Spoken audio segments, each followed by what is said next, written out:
Welcome, everybody, to this panel discussion on how can the green energy transition succeed without harming regional cohesion in Europe.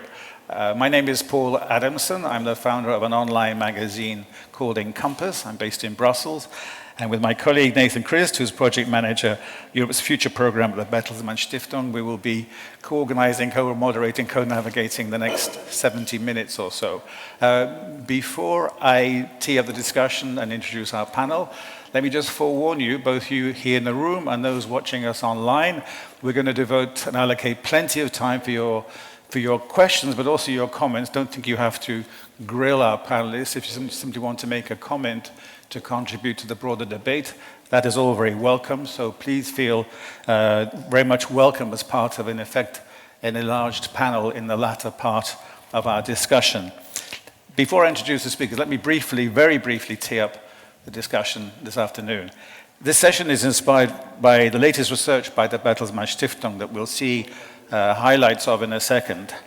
And it's about how the impact of the green energy transition to various communities, regions in Europe, across Europe, within member states and across member states. We'll be addressing a whole bunch of questions. I don't want to spoil the surprise that Thomas Schwab will present us in a moment, but some of the questions we will be addressing in this panel will be: how can policymakers ensure buy-in from both rural regions and other regions to highlight any benefits from the green transition on their economy, and what can be done to forestall waning support for green energy policies in urban areas? How can rural and urban regions work together to leverage the strengths of each to meet the needs of the other? And what can be done to end up with a mutually beneficiary outcome? And finally, what synergies can be leveraged between the EU's cohesion policy and energy policy? Can cohesion policy support energy policy goals? My panel is, on my right, Catherine Fieschi, who's a visiting fellow at the Robert Schuman Center here at EUI. Thomas Schwab, senior expert, Europe's Future Program, the Bertelsmann Stiftung. And last but not least, Anna Sobczak, who is a policy coordinator for the Strategic Energy Technology Plan at the Director General for Energy at the European Commission, by far the longest title on the panel. We are going to start with Thomas. He's been spending a lot of his time on this topic, and it's very much setting the scene for the discussion, and I think you will find his findings rather surprising. So without further ado, I give you the floor. Thomas, over to you. Thank you very much. I stand up because I think it's easier also for me to look at some slides with figures. Can we have the slides, please?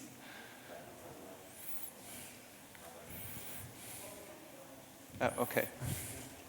So I brought you some slides, some data, some evidence to enrich our discussion, which is following in about 10 minutes' time. Today's topic is how can the green energy transition succeed without harming regional cohesion in Europe. And when we are talking about the green transition, effectively, and this is very important, we are talking about the green energy transition. Because more than 82% of CO2 emissions in Europe are caused by the energy sector. And why is this the case? It is the case because basically each and every economic activity relies on energy as input. Think of vegetables, they need energy to grow. Think of bicycles to produce, this needs energy. Think about your tax bill at the end of the year, this needs also energy, not only human one. So effectively, if we are looking at the European Green Deal, effectively it's the European Green Energy Deal. And it's about decoupling economic growth from resource use, meaning energy. It's about, of course, getting rid of greenhouse gas emissions, right? But, and this is too often overlooked, it's also about leaving no person and no place behind. And if we read no person and no place to be left behind, it is about cohesion policy. It's exactly the very same goal of cohesion policy in a times of transition. So let's go a little bit deeper into where are we standing and what's ahead of us in terms of transforming the European energy sector. So, of course, it's about phasing out fossil fuels, and it's about phasing in renewable green energy. And we need adjustments in storage and grids on top, of course. But when we are looking at what happened so far, we started in 2005 with a share of renewable energy of about 10%. That's not really much back then. And we did quite a good job until 2020 with about a doubling. So within 15 years, we expanded renewable energy production, the share of renewables, from 10 to about 22%, 15 years. Our interim goal for 2030, Repower EU, asks us to end up with at least 42.5%, better 45%. So this means, again, a doubling of renewable energy production within 10 years. And that's not the end of the story, because if we are really serious about the Green Deal, we need to end up with more or less 100% by 2050. So we have really something ahead of us, and if you look at this figure, we have exponential growth to master in renewable energy production. And this is also a question of differences in effectiveness across European regions, right? So we have different economies, we have different sectors, we have different challenges in different regions in Europe. And just to look at the CO2 intensity first, so this is basically the challenging side. So if we look on how much CO2 emissions are emitted, we see that the highest concentration is to be found in the east of Europe, in southern Europe, in rural regions all across Europe. So there is most transition effort to be done. If we look at the renewable potential, so how much potential is there to create renewable energy, we find quite a similar pattern. So highest potential in the east, in the south, in rural regions. Okay. If we look at the level of GDP per capita, one proxy to measure economic development across regions, we see lowest economic development for regions in the east, in the south, and in rural regions. So the overall question is, how will, in particular, urban regions and rural regions will be affected in economic terms if we are really serious about the Green Deal?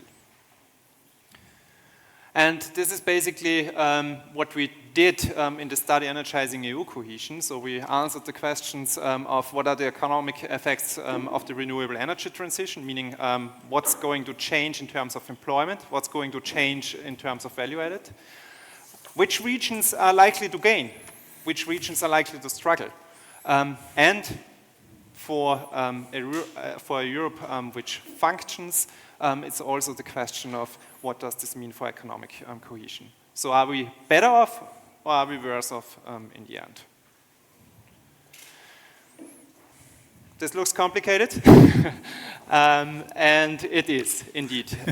So we employed a very sophisticated model where we really traced all these value chains, all these input outputs, multi-regional input output modeling. So we really assessed what's going to happen if we phase out fossil energy and phase in renewable energy all over Europe, in all European regions, according to the plans of the Green Deal. And if we are talking about phasing out fossil energy, it's also about phasing out economic activity, job loss, value-added loss, right? And on the other side, if we are talking about phasing in renewable energy, it's about additional economic activity, production of panels, of turbines, the installation, the maintaining. All this creates jobs, all this creates value added.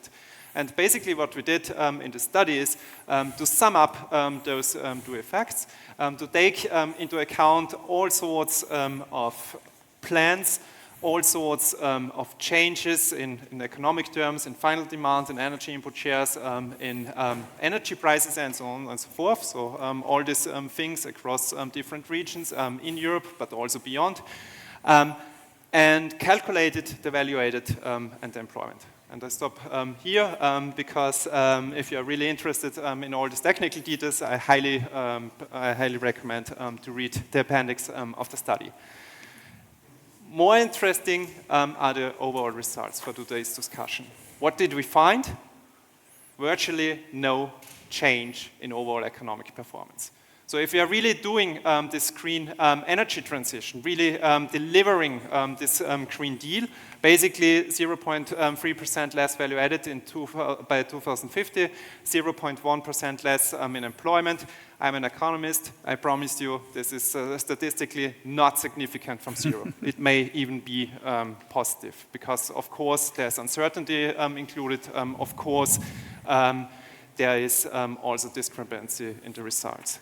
So be it plus 0.3, minus 0.3, I would say 0. What's way more interesting is that we find substantial variation across regions.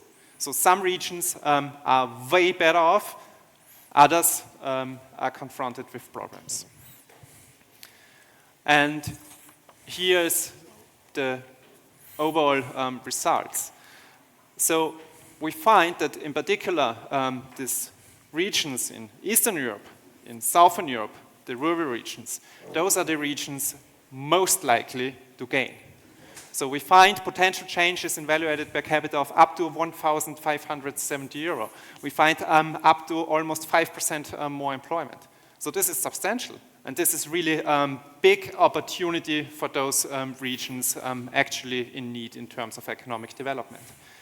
And the not so bright news is that in particular regions in urban areas, in the core of Europe, those regions performing already good today, those are more likely confronted with negative changes by employment, negative changes by value added. So with that being said, I'm looking forward to our discussion. Okay, thank you very much. I'm sure we'll make the slides available to everybody, and there's the source report that Thomas referred to, which is also available on the Bertelsmann Stiftung website, I think. If not, we'll make sure you get all the information. We're going to start, first of all, by asking Catherine and Anna to just react in broad terms to what they've just been witnessing, and what are the sort of things that struck you most, maybe starting with Anna, with the report. And do you have any questions about how it was done, even questioning the methodology, if you dare? Thank you very much. First of all, before I answer the question, I would like to thank organizers for inviting me and also congratulate Bertelsmann Stiftung for a brilliant study. It's very interesting. It was a pleasure to read, even the modeling, economic modeling as well. So now to answer the question, what surprised me the most? And I think what surprised all of us here is the fact that rural regions are going to benefit much more than urban regions. And the expansion of renewable energy can act as a catalyst for catching up for rural regions, whether the urban regions will need some direct management to deal with the challenges. I think this is a big surprise. And the question here arises, what is European Commission going to do about that? So we know that European Commission is responsible for setting up the right regulatory framework so that the whole EU could benefit from the clean energy transition, from green transition. So both the urban and also the rural regions can benefit from that. And here in this particular context, what regions need is to secure the right supply of clean energy technologies, because those are the ones that are feeding into clean energy transition. And also they're boosting the competitiveness of EU manufacturers to create jobs and value added.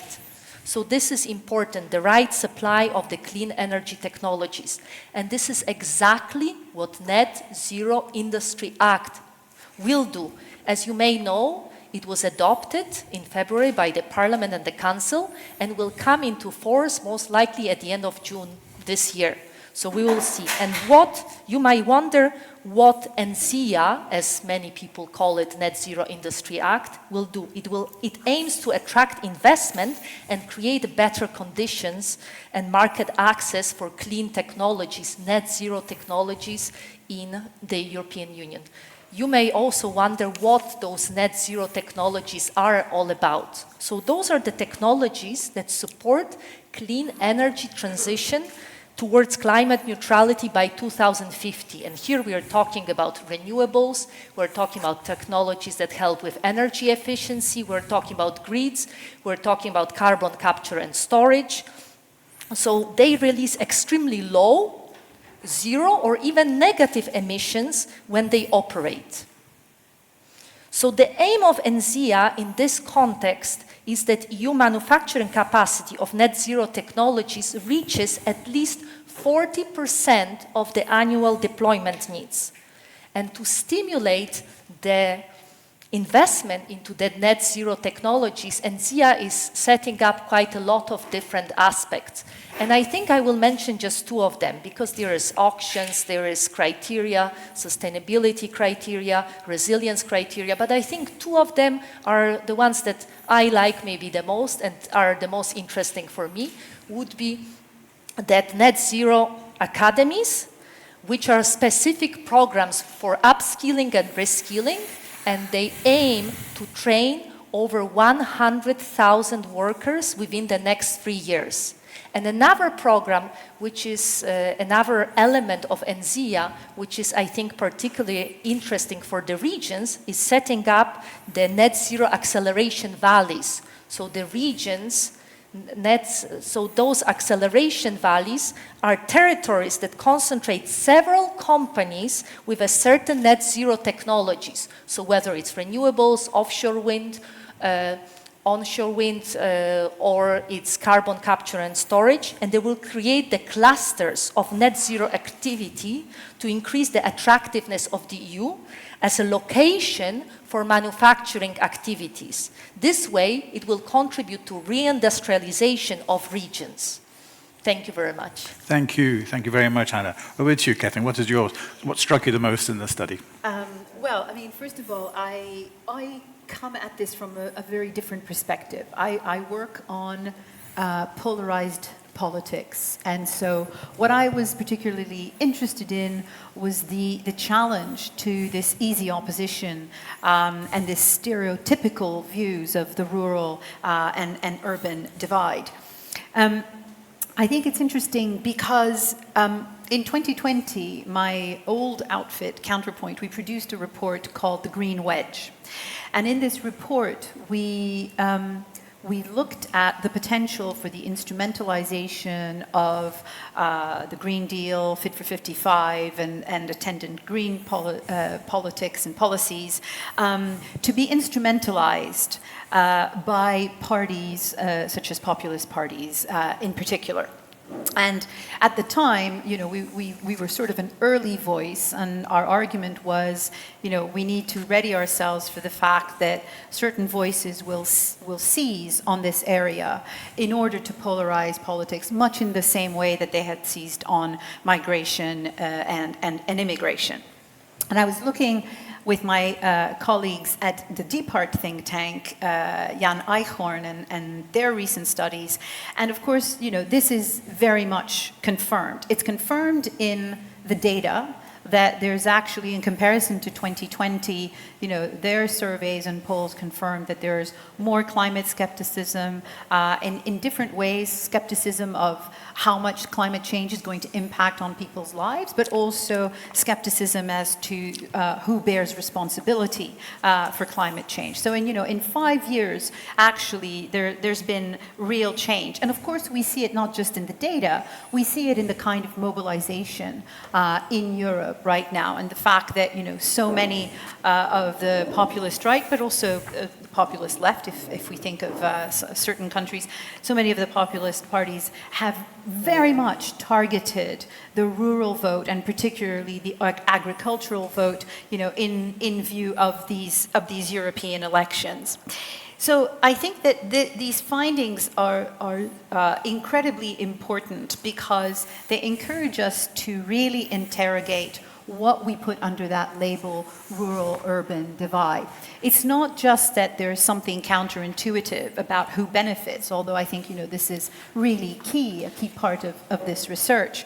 But there's also complementary data that we have, again, DPART data that will be available soon, which shows very much that actually the attitudes toward climate policy, towards the energy transition, are not very dependent on socioeconomic status, they're not very dependent on education, they're not very dependent on class. Very weak relationship between where you stand on the energy transition and actually all of these factors.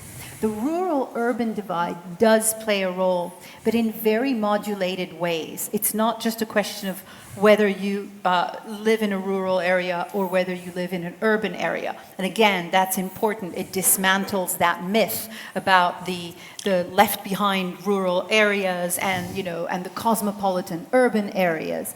But it also encourages us, and I think this is important for the follow-up studies, it encourages us to dig deeper into what we mean by rural, what we mean by urban, and actually the differences that lurk beneath that. Because otherwise, if we just use these terms, we tend to reinforce what could be sort of caricature taxonomies, when in fact your data, very much makes the opposite point. So I think it's great data, and let's keep going. Thank you, Kathleen. So you get a chance to react to the reactions, Thomas, and I'll throw in a reaction of my own, which is quite, I think, interesting. When you started this research, did you have a feeling, an inkling at what you expected to discover at the end of the exercise, or were you surprised also by what you found? So back then, when we started this piece of research, I remember exactly my colleagues and I sat together and also were arguing and thinking about, okay, what might be the result, because it's not immediately clear how this turns out. I have also to admit we didn't have all this nice data about the potential, but also how the potential translate into economic activity. It's far from clear. So in this perspective, we know that maybe something will happen, but we really started open-minded and had actually no idea what would be the result in the end. Okay. Well, let's move on then. It's not maybe our job per se to talk about what to do with the research, but it seems a shame not to take that as a launching pad to talk about what to do with your research and the extent to which the rural communities across Europe need to be better informed maybe of the opportunities of the green transition, because I think there's a conventional wisdom out there, many of us share this probably based on relative ignorance, that the green transition is not good news for the rural areas. A bit like often trade deals are characterized, EU-wide trade deals with third countries, characterized by not being good for certain sectors of the economy, especially the farmers' community. So I think it's important that we focus on that. And I just wonder whether there's also a slight paradox which no doubt can be addressed, which is that urban areas, broadly speaking, I stress broadly speaking, are supportive of renewables, but they, according to Thomas, now the new guru on this topic, they are going to lose out the most, certainly much more than rural communities. So the question now, we move on to the discussion to how can all the different layers of policymakers, and we have quite a few out there in the European context at different levels, local, national, EU, ensure, promote buy-in from the rural regions by highlighting the benefits as laid out by Thomas in his study. And also the corollary of that, frankly, is in the urban areas, can we predict or potentially theoretically foresee a diminution of support for the green transition once as and when people are in those urban areas are made aware of the relative disadvantages they're going to maybe experience as a result of the green transition. So to answer those easy questions, I'm going to first of all this time move to Catherine. Over to you, Catherine. Okay, well, thank you for the easy question. I think that I want to keep harping on this point, of how we need to reframe some of the questions that we ask ourselves. And so, one of the lessons that I've learned, it's a bitter lesson, but one of the lessons that I've learned over the past 20, 25 years, I've tried to persuade people about, what's good for them, is that if there's one thing that's quite clear is that data does not speak for itself, right? You need to do a lot more than show the graphs, even when the graphs are wonderful, like in this in this study. One of the things that is often used at the local level, try and persuade local rural communities to support a sort of a renewables energy project, for example, is to show them the benefits that they would have down the line. And it's very interesting because benefits down the line are important. It's important to show, what the gains are for this, for the kind of investment that is often not just financial, but social investment that is asked of these particularly rural communities.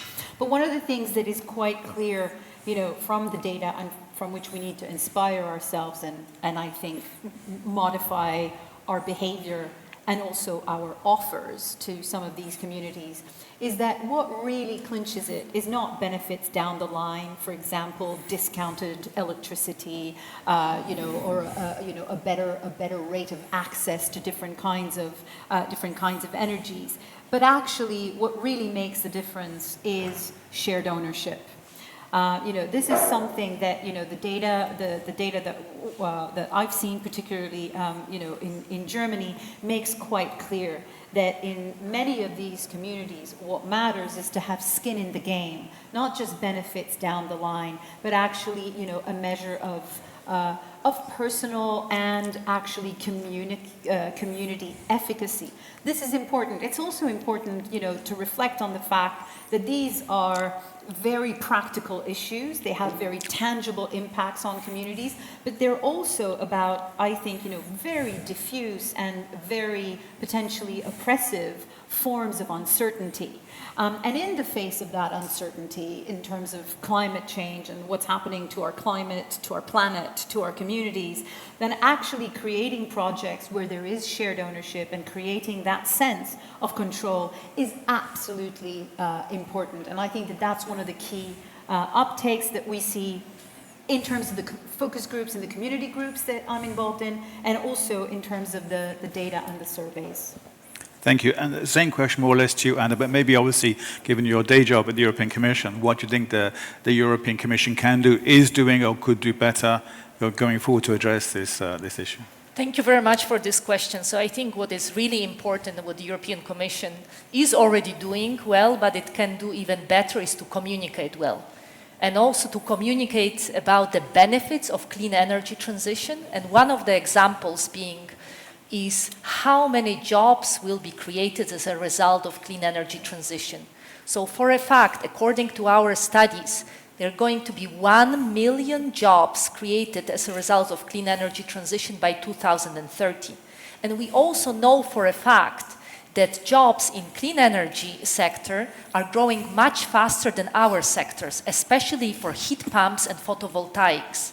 Another aspect of communication is also to inform the citizens what are the benefits of clean energy transition and also what the European Commission is doing to mitigate the socio-economic consequences of the transition towards climate neutrality. To get the buy-in, is especially important to highlight how the clean energy transition is going to create jobs, but also create the value added in coal and carbon-intensive regions where energy-intensive industries are located. And also what to do to also help with the brain drain. So when those regions are moving away from fossil fuels, in those communities there are jobs created and there is also future for the next generations. And this is exactly the role of a just transition, which is, in other words, the socio-economic dimension of clean energy transition. And just and fair transition for all is in the heart of European Green Deal, which is our economic strategy. And we should communicate exactly what the European Union is doing, what the European Commission is doing, leaving no one behind. So no region, whether it's rural or urban, no citizen, no community behind. And you may wonder, what in concrete terms at the moment is European Commission doing for just transition? So European Commission is doing, let me mention 3 things. So one, offering advisory support, offering funding, but also setting the right framework for cooperation. And as far as the advisory support, the coal regions and carbon-intensive regions are receiving dedicated advisory support, technical support from the world-class experts, how to deal with different transitions, how to deal with economic diversification, reskilling, upskilling. In terms of funding, there is a dedicated just transition mechanism, both with grants and loans, and especially interesting ones are grants because they are modeled on cohesion policy, so also the leaving no one behind to mitigate the consequences of energy transition to climate neutrality, and they amount to around 19 billion euros. And you might also wonder what the money goes for. So here the money goes for the smaller renewable projects, for supporting energy communities, for economic diversification, reskilling, upskilling, and also setting up businesses. And here the last but not least, also supporting the cooperation between regions. So then the regions can learn from each other. So urban regions can learn from rural regions and vice versa. So there is a peer-to-peer program, kind of like Erasmus for coal regions, carbon-intensive regions. And it's quite interesting. If you'd like to find out more, you can find it on the Just Transition platform. Thank you very much. Thank you, Anna. So, Thomas, back to you. I know you're an economist, you're a researcher. Maybe it's not your main objective, having produced the report, to work out what to do with it or how policymakers could use it in the most optimal way. But having said that, you surely want this report to have impact and to have meaning and to influence future policy making. So what are some of the ideas that you and your colleagues at the Stiftung have to make sure the results of this survey get properly promoted and advertised? So, as you correctly mentioned, I'm a theorist, right? But in order to really reap the benefits for rural regions, also to mitigate negative effects for urban regions, we need to come from potential to reality. So we can calculate a lot of things. We can discuss about a lot of things, but in the end, it's the question of how get we on track and how get we this thing implemented. And I think the biggest elephant in the room, also speaking as an economist, is that this requires tangible investment. So we are talking about investment for grid, for infrastructure, for facilities, for people, for renewable energy communities, for cooperation. This all requires a lot of money. And if you are looking at the calculations for the money needed, we are talking about half a trillion euro per year until 2030. So that's immense. And we have also to admit that this is nothing which public finance, public budget can finance alone. So we need engagement of private investors, we need engagement of the civil society, we need to get this thing done. And what's necessary for this is certainty. It's about investment certainty, but investment certainty needs policy certainty.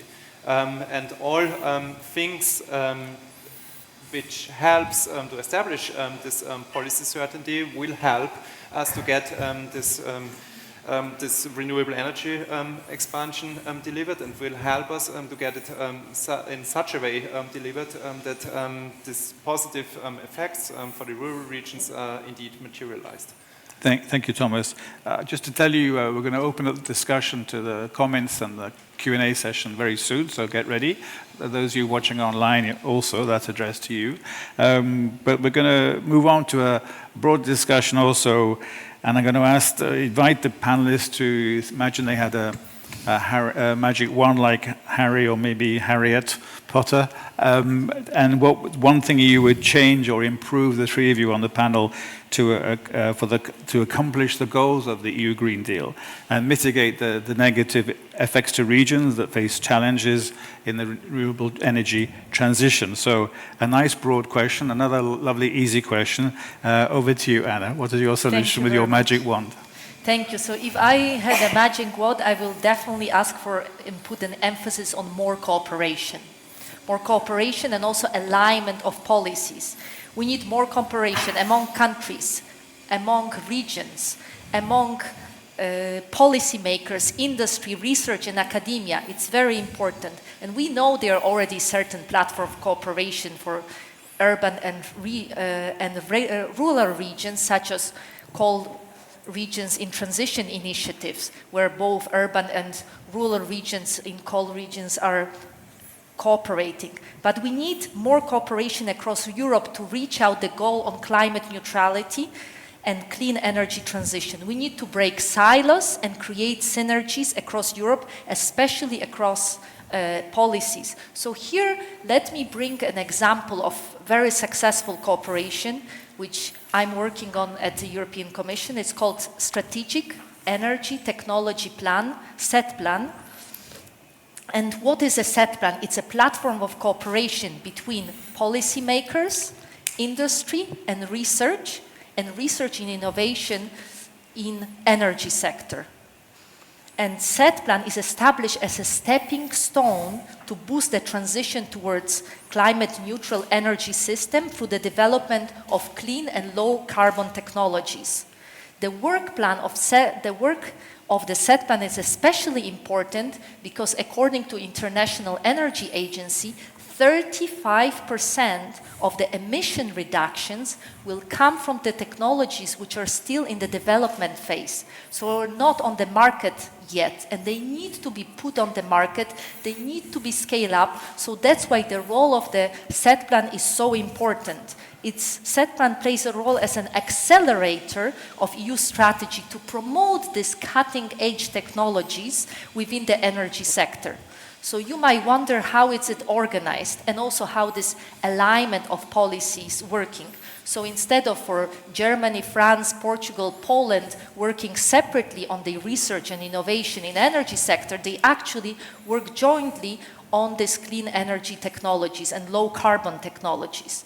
So SET Plan is organized within 14 implementation working groups and 11 European technology and innovation platforms, each dealing with different technology.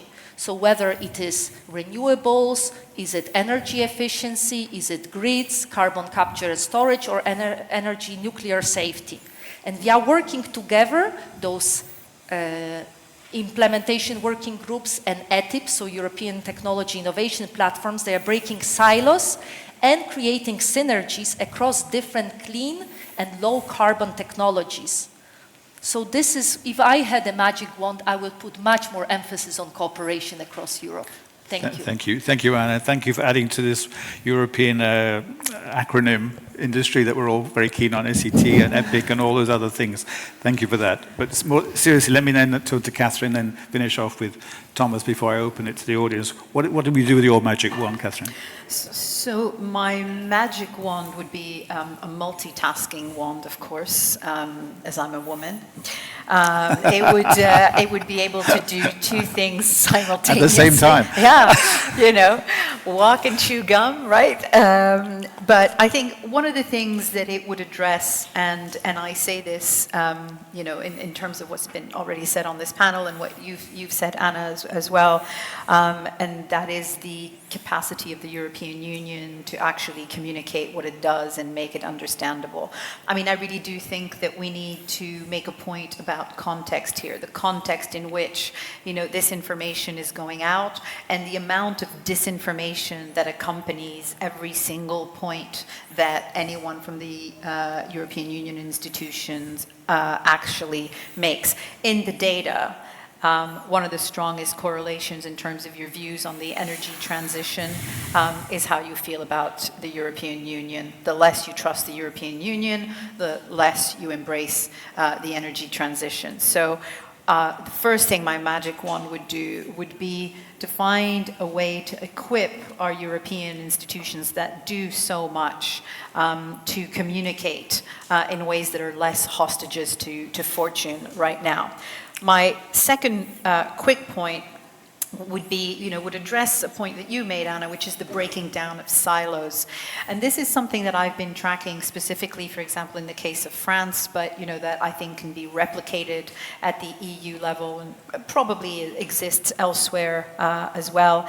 And that is the kind of training that is being made available in terms of younger people, younger generations that are going into agricultural jobs, farm management, agricultural management. The French government, for example, a few months ago created a new diploma, Baccalaureate +3, that actually merges the study of climate transition, renewable energy, and the management of agriculture.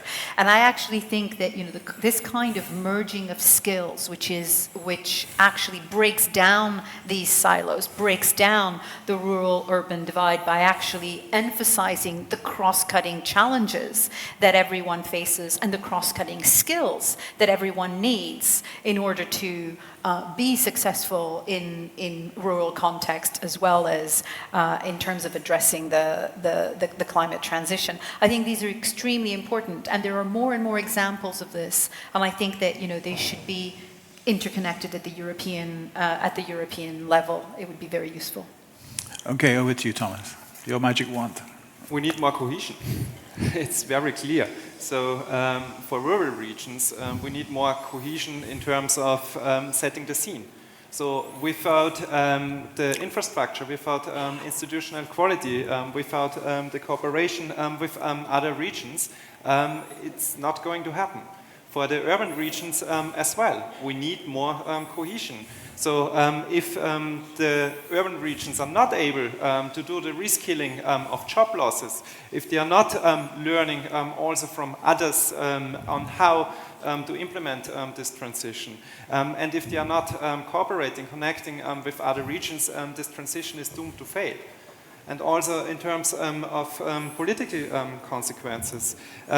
If we are not able to get in the buy-in, as we discussed, of the people in the rural regions as well as in the urban regions, this transition won't going to happen. It won't be successful.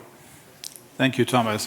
I have lots of questions as always, but it's only fair that I prioritize members of the audience. I see already a lady in the front row, gentleman in the second row. I presume there's a wonderful wandering mic. Madam, come. There's a lady in the front row. If you maybe give your name and an affiliation, if you have one, then the gentleman behind you. Over to you, madam. Thank you very much. I think there's another elephant What in is the your room. name? Eva Lichtenberger. I'm a former member of the European Parliament. Okay. I'm coming from the Alps. So Thank you. this is where energy transition is a topic, and it is a hot topic. And what I see is one of the biggest problems in practice we have right now is the lack of working force. It's nice to talk about upskilling and reskilling, but if you don't have the people to come there, then you get a problem. Because the mindset of young people is now more to studying communication or something like that, but not technical issues, technical professions. And this is what hinders a lot of projects. So I know it from some of the alpine regions, we have waiting times for the installation of photovoltaics of 1 year and more till you get someone to do it. This is one point. The second point is, I think participation in projects is also to be seen in the terms of size. In the countryside, you have small-sized projects. Small-sized projects, if they see the needs, how to implement a European project, they give up after seeing the forms they get sent to. Right. So I think everyone that really had run one of those successful projects has had an own agency to fill out the forms. Because this has become so complex that a small entity is not able to do it. And I think this is one of the leading projects. And then another thing, there's a eternal hostility between the agglomerations and the region. So the capitals of regions and the surrounding villages. This is one of the hottest conflicts I have seen in my political life. It's always between, because and this is where this issue of backlash for countryside is in. The perception is this is an elitarian project. It's done for someone has been studying to be able to fill out the forms. And this hinders a lot of projects to really get active and get in practice. So last question I would have, what about transport? This is the hottest issue in energy transition for all. And this is not tackled so much, I think. I would be interested if this had been in. Thank you, Madam. So before I give the gentleman, yes, he'll have the next question, but before I ask you, sir, to jump in. So there's a question addressed to you on transport, Thomas, but anybody else on the panel would like to react to Madam's. Thomas, on transport? On transport, I don't have the map now here, but what we see is exactly what you said. So we have also in our data and our results this divide between, in particular, capital cities and the surroundings. No. And in terms of transport, this could also be a big opportunity, because if we are talking about renewable energy partnerships, it's then not bringing energy from the very south or even neighboring European areas to these regions, but close by. And this may be also an opportunity to get the transport problem solved, be it by power grid or hydrogen. Anna? Thank you very much. So indeed, on the lack of workforce, I think I absolutely agree with you. I think it's a very important topic, and indeed this was one of the topics of European Year of Skills, which just finished. It was over 1 year of different events to basically also make the jobs in clean energy transition, among other sectors, to make more attractive and to attract young people that they want to study it. And it's also the role of universities, it's role of vocational educational trainings, it's a role of secondary schools and schools to explain it. So it also comes back to this communication. We also have to make it true that the jobs are attractive and people want to actually study it, want to train. So I'm with you on the same page as you mentioned. Another one that you mentioned, issue about filling in the papers. I think we're used to filling in the papers for everything that you do, but at the same time, lots of things are now getting digital. So now you fill in lots of digital forms as well. So, then it's becoming less papers, but more digital, different aspects that you have to do. But once you did it, it's also a certain learning curve. So once you did it once, for a second time it becomes easier, and you have a certain kind of competence that you gain how to do it. It's true that there are special agencies that deal it and support and help. There is that, and that's why European Commission also is offering different technical support and also offering different trainings, how to do it, how to fill it in. And we are trying to do everything possible to cutting the red tape. So believe me, my colleagues are working hard on that. So thank you very much. We'll come back next year and check on that. Madam, in a second, the gentleman behind you, and then you, madam. Again, your name, sir, and your affiliation. Thank you very much. Nicola Rossetto, Florence School of Regulation. Thank you for the debate, very interesting. I was wondering, you split the terms urban versus rural. Isn't it center versus periphery? Because I watched the map and the level of disaggregation was still very high.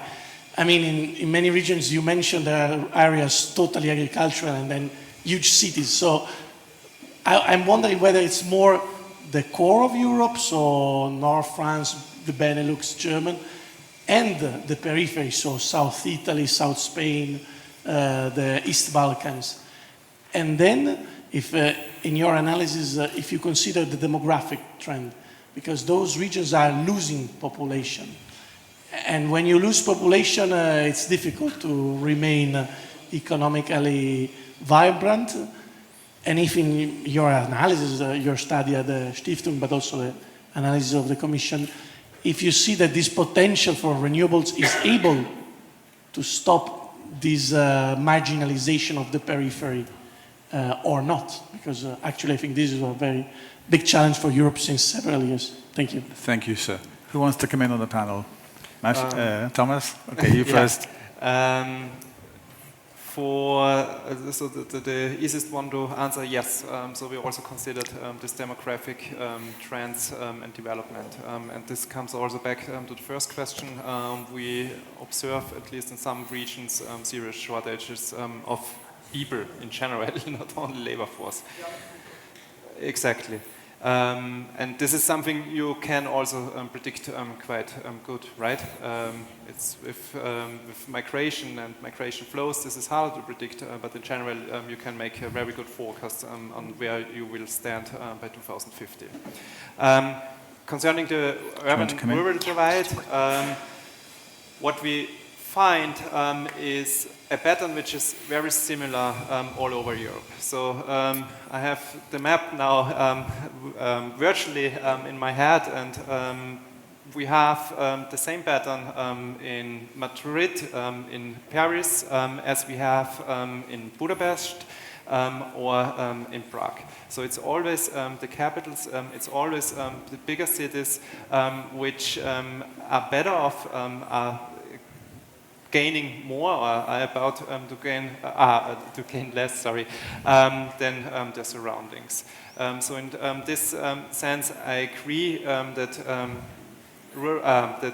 core periphery plays a role, but the general pattern is the very same all across Europe. I think I'll leave it with Well, you can come back. Catherine. Yes, I think that's a really, really good question about centre-periphery. Two points. One is that, and this goes back to my point that rural-urban doesn't necessarily capture everything, but when you look at when you do qualitative work, you quickly realize that who thinks of themselves as the center or the periphery isn't necessarily what you thought. And that, and people's understandings of where they fit in the system, may be different from what is the economic map or even the political map that you look at. The second point that I think is interesting, and I know is a big topic of work, in France, are the places in between that are neither urban nor rural, and what the French call the périurbain, the peri-urban, and in those in between areas actually is often where you find the challenges, but also where you find the resources and the viewpoints to actually find new ways of bridging the rural-urban divide, because they're in a very particular. They are very particular populations, particular kinds of skills, particular kinds of deprivation, particular kinds of expectation, and often they're not very far from the center, but they do feel very much like the periphery. Thank you. Anna, briefly? Yes, very briefly. So I think what would be additional value added of the study, and we talked already with Thomas and Nathan about it, would be a higher granularity of the regions, because at the moment they are at the NUTS 2, so quite bigger regions. So NUTS, it's the nomenclature of the statistical level, and here would be more interesting if they would be at NUTS 3. And this is where exactly energy-intensive industries are located, so you can really see it, what's happening, urban versus rural, and those would be very interesting findings of that. So that calls for another study with more granularity. Right. That also calls for way better data we unfortunately Yes. don't have in Europe. That's true. All right. You, madam, in the front row. Yeah. And then Yeah, your name, please. Yeah, thank you very much. I'm Engineer Joyce Kisamo from Tanzania, Ministry of Energy. I'm Assistant Commissioner for Petrol. So I'm also one of the policymakers in Tanzania, East Africa. So what I wanted just to hear from you, just a clarification. We know that this green energy transition is a big issue in the global, not only in Europe, but all, because if there is pollution, it means that it affects the whole world. So we have to work together so that we can combat that, so that our environment can be safe. So I have just two questions. The first one about sustainability of the green energy. Because as you know, the global is very big, and the extent we use energy. So when we are talking about green energy, I know most of the time we are talking about renewable energies, but the renewable energies are not too much. We don't think that they can be enough. And again, sometimes they come in a certain and go, like in Europe when it is cold, or when it is hot, you can get solar, but sometimes you cannot get. Wind also the same way. So is it gonna be sustainable when we talk about in 50s that we transit to green energy, maybe 80% of our people transit to green energy? And the other thing is how Europe now is doing to help Africa, because you know Africa is still not developed, and they try, but they cannot do much. They need help in this transition, and it has to be just, as some of you just say, just a transition, because we have a lot of people who are living in the rural area and they just cook using wood. So to change them to use clean, it is very expensive. So it needs a lot of work and help. So I just need that clarification. What are you doing? Thank you very much. Seems like many African countries have a lot to teach Europe on this subtopic. Anybody on the panel want to react? It's a very interesting comment, contribution. Anybody want to react? Anna, I have a feeling this was the question to me, partially. And thank you very much and welcome to our panel. We are very honored to have you here. So first of all, about the sustainability of green energy. So that's why it's so important that we invest in clean energy technologies, in research and innovation, so we can make the green energy sustainable. So it's not only manufacturing, but also research and innovation is crucial, and we are investing quite a lot here in Europe in research and innovation on clean technologies, clean and low carbon technologies, because that's another term which is here in this context. We're talking about nuclear safety. So nuclear used to be controversial topic, but not anymore. Nuclear is getting much more now attention also in Europe. Yes. And another aspect, what Europe is doing to help Africa, there are lots of different programs and projects. I know that tomorrow there will be a dedicated panel where they will be discussing especially on North Africa, so the Mediterranean region. And I know of the specific program called Just Energy Transition, which is specifically dedicated to South Africa that the European Union is working on. So that's in a nutshell. Thank you, Anna. Briefly, Thomas? Yeah, very briefly. Thank you for pointing out this point, because this study shows effectively the immediate effects, right? So it's about what is in for European regions in terms of employment, in terms of value added. But what's beyond the scope of the study, but what's equally important for Africa as for Europe, what are the positive effects if we cut down global warming. So this is also monetary costs, this is also effects to be considered, and if Europe is performing, it also helps Africa, of course. But this is nothing we were able to calculate. Thank you, Thomas. We're down to the last 10 minutes, and we have at least 3 people in the room who want to ask questions. Just a little hint to be as succinct as you possibly can. The gentleman here with a bella barba. Thank you.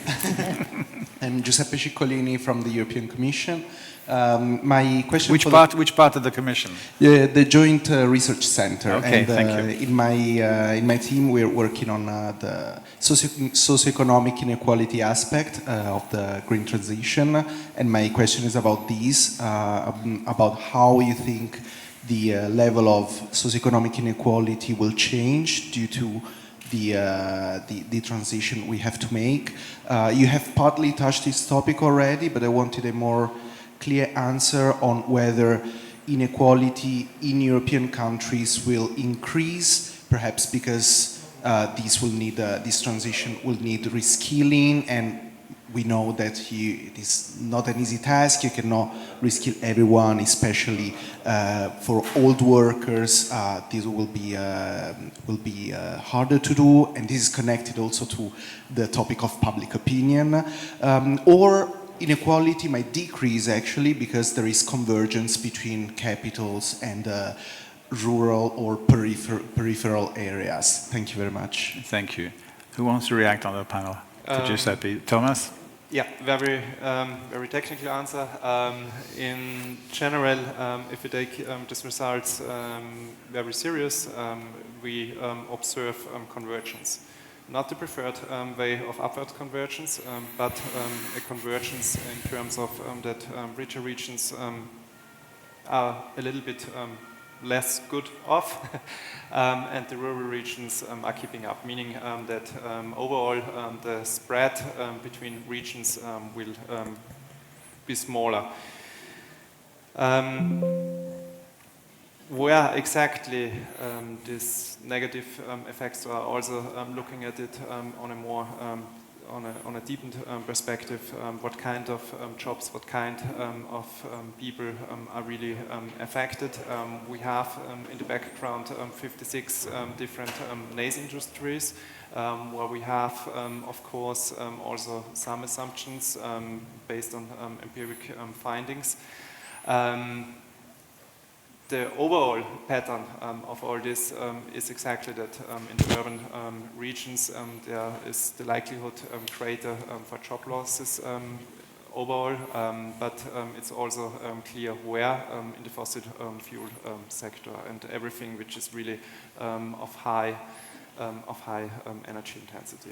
Thank you, Thomas. Gentleman there has been very patient. Your name, sir, please? Thank you. My name is Edwin Edelenbosch, and I represent the DSOs and TSOs from the Netherlands for electricity and gas. I have one remark, if I may, and one question. My remark is about the importance of the issue that the Member of Parliament made at the beginning of the Q&A session. I would like to underline that, because in my country, 30% of the current technical workforce will be retired in 2030, while we need 50% more technical workforce in 2030 compared to now. So that's the challenge. Lack of technical people and lack of public space for the expansion of the grid are the two biggest bottlenecks that we have. But I will also ask a question to right. Thomas, because there's also this fantastic plan for the North Sea Power Hub. More than 110 gigawatts of wind power installed. I didn't see that in your visuals. Do you have this on your radar? And if so, how do you allocate the importance of this North Sea initiative towards all the regions around it? Try and Be brief, Thomas. Running out Very of time. brief. So we use data from the Joint Research Center in this regard, and we allocate this offshore wind potential you're talking about to the nearest land mass. That was very brief. Thank you so much. I wasn't expecting it to be so brief. Gentleman here with there you are, sir.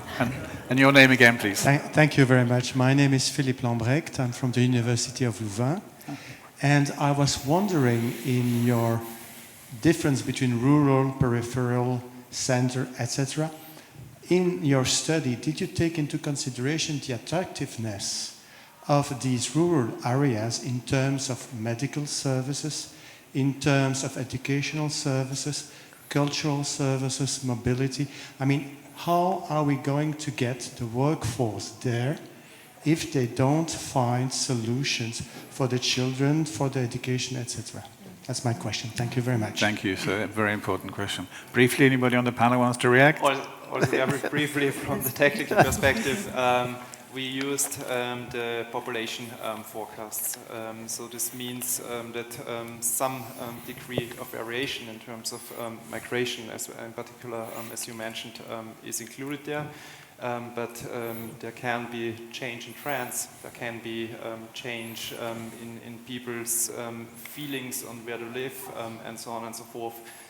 This is an open question, of course. Anybody else? Anna or Catherine? Okay, what I'm going to do now, because we really are running out of time, I'm going to invite the panel in a few seconds, minute maximum, any concluding remarks. Then I'll wind up because we are literally 4 minutes to deadline. I would be thrown out of this room. So maybe, Catherine, I'm not sure you're expecting me to say that, but you have any final remarks before we disband? No, I think many of the questions, are outside of my technical remit, but very many of them point to the necessity of building these bridges, right, between the rural and the urban. And I think, the last question by Philippe Lambrecht actually really illustrates this. But I think that we can't just wait for the trends to shift. I think this has to be absolutely encouraged in terms of, medical and educational facilities. This is going to have to be highly directed. And I think that this is, the if you like, another elephant in the room is that governments are going to have to take measures that are very heavily skewed toward incentivization in one way or another to create these kinds of movements, because I don't think that they will simply happen. So it's going to be quite hands-on. Let's be realistic about that.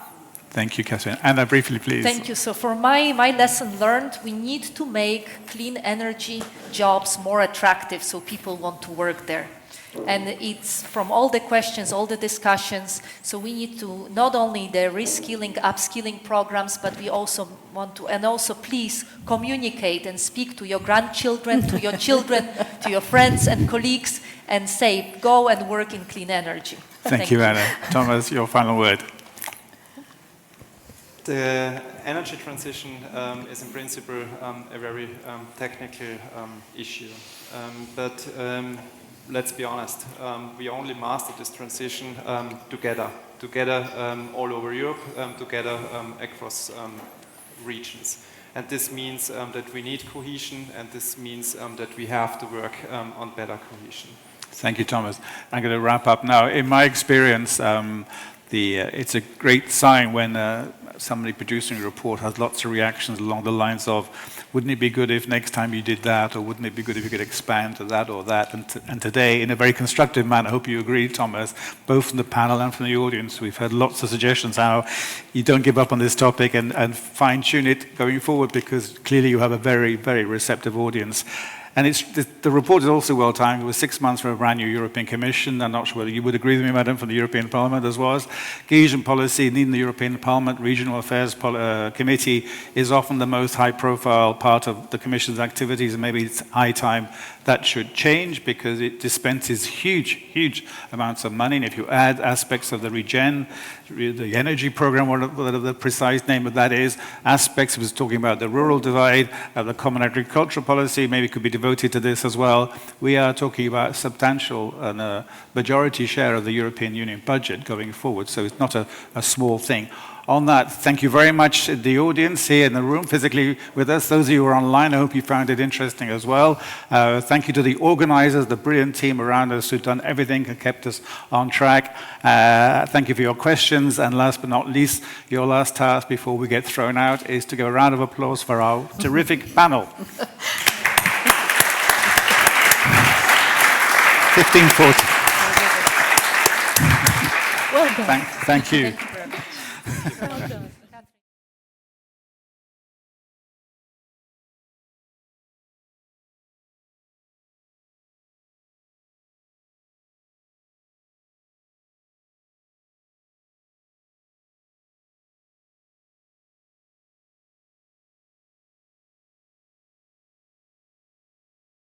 I think we can start our panel. Welcome to all in the audience, all online, and obviously our panelists. Let me introduce myself. My name is Marco Buti.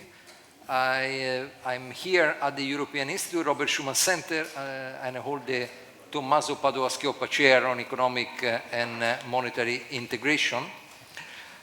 We have a very ambitious title for the panel, The Last Mile, maybe several miles still on European integration, and we'll focus on European public goods.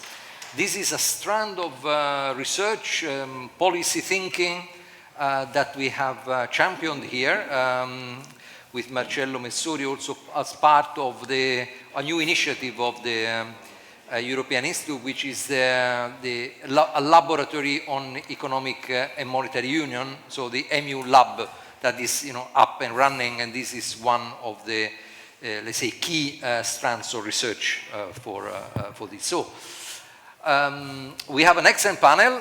We always say that when we introduce the panels, but this time it's really true,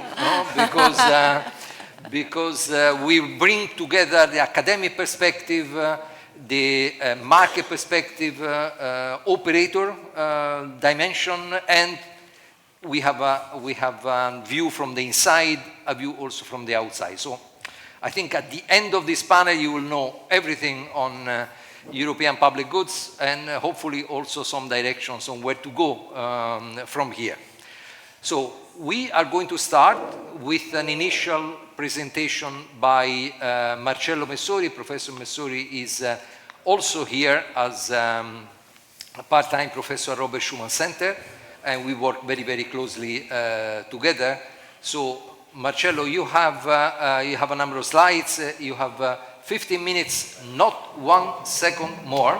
Okay, many thanks. This is a threat. And then we'll go through first interventions from the panelists, and we hope then to keep it lively with several iterations.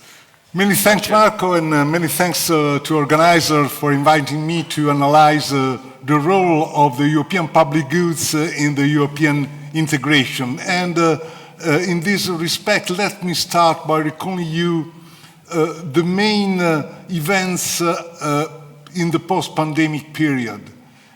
You remember quite well that there were breaks in the international value chains, as well as bottlenecks on the supply side, specifically characterizing the European economy.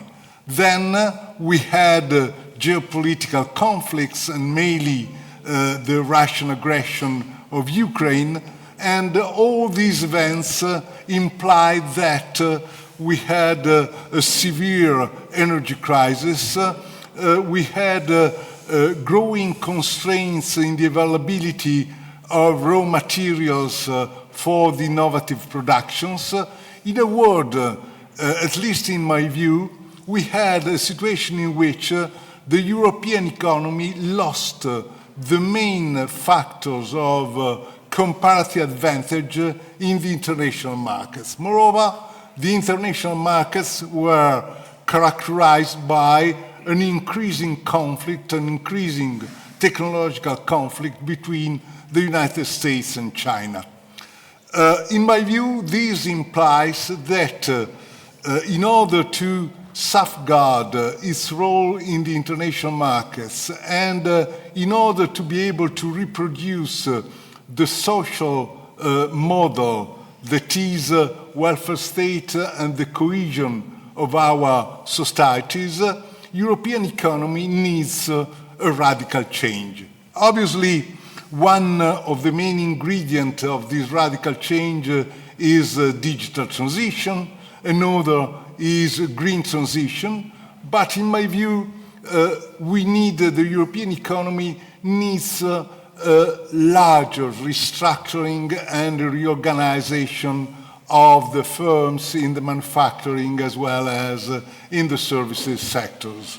And my assumption is that it's possible to implement these radical changes by means of a European industrial policy, not the old traditional national industrial policies based on sectorial interventions, but centralized industrial policy positively interacting with market signals. And the main ingredients to implement this new industrial policy, this centralized industrial policy, is represented by European public goods.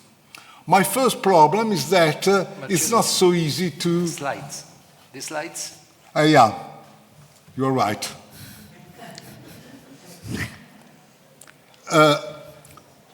My first problem is that it's not so easy to define European public goods. In this respect, economic theory does not help so much.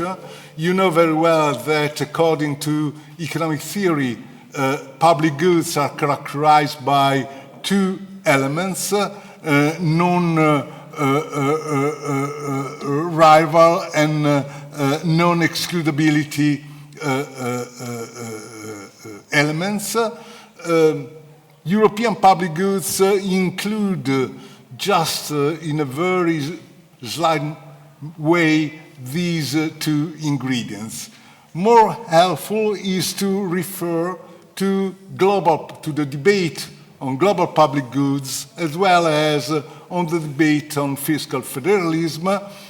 From this point of view, we can state that these two strengths imply that European public goods should have a cross-border dimension and should produce strong positive externalities by exploiting economies of scale and scope.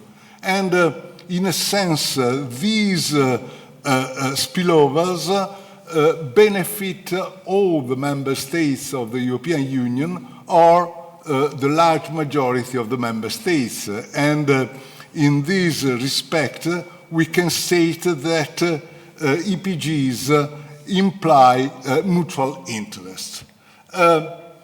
If we combine all these elements, it will become possible to offer a very general definition of European public goods. Maybe some of the panelists could maintain that it's a too general definition. That is, public goods are a subset of those goods which are underproduced by market mechanisms. Hence, European public goods need public intervention at the EU level. If we utilize all these ingredients, we can state that the combination between spillovers and mutual interest should lead to improvements in the efficiency and effectiveness of the European economy as a whole. Hence, European public goods go behind the concept of subsidiarity and they should reduce the technological gap characterizing the European economy towards the United States and China, could or should improve the comparative advantages that the European economy still have in the green milieu, and European public goods could allow European economy to reproduce its social model and to improve social cohesion. You have to go forward with the slides. Yeah, you are right. I'm sorry. Obviously, this kind of analysis implies that we have different types of European public goods. So it would be convenient to offer you some examples of public goods. Due to timing constraints, it's impossible to enter into this subject. In the previous panel, Mr. Letton, in his intervention, listed some network services in which we do not have a single market. Well, these examples are perfect to identify the network services in which European public goods could play a very important role.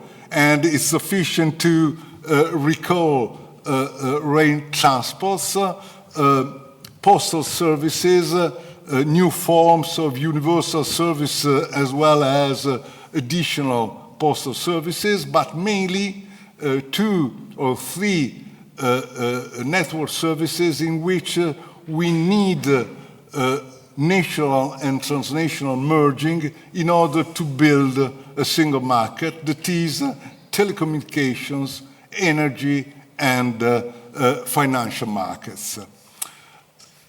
In my view, it's impossible to limit the definition of European public goods to the economic perimeter, and it's sufficient to refer to defense, security, health to understand this point.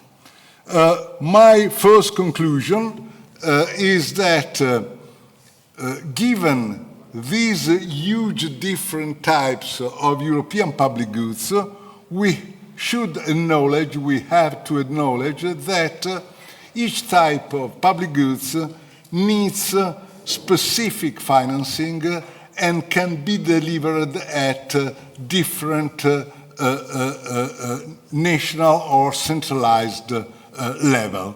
Hence, we should analyze the sources of finances, the requirements, and the delivery for different types of public goods. And in order to do that, I try to offer you the following table, in which in the first column I listed 3 different types of European public goods. The first 2, if you want, are permanent public goods, and I labeled the first type as genuine European public goods, and the second type as European public goods by aggregation. And there is a third type of European public goods. I named this type specific public goods, but in any case, these are the public goods offered by Next Generation EU. Then, if you read this table according to the different rows, you can combine different types of public goods with different sources of financing, requirements, and delivery. And let me refer to genuine finance permanent European public goods.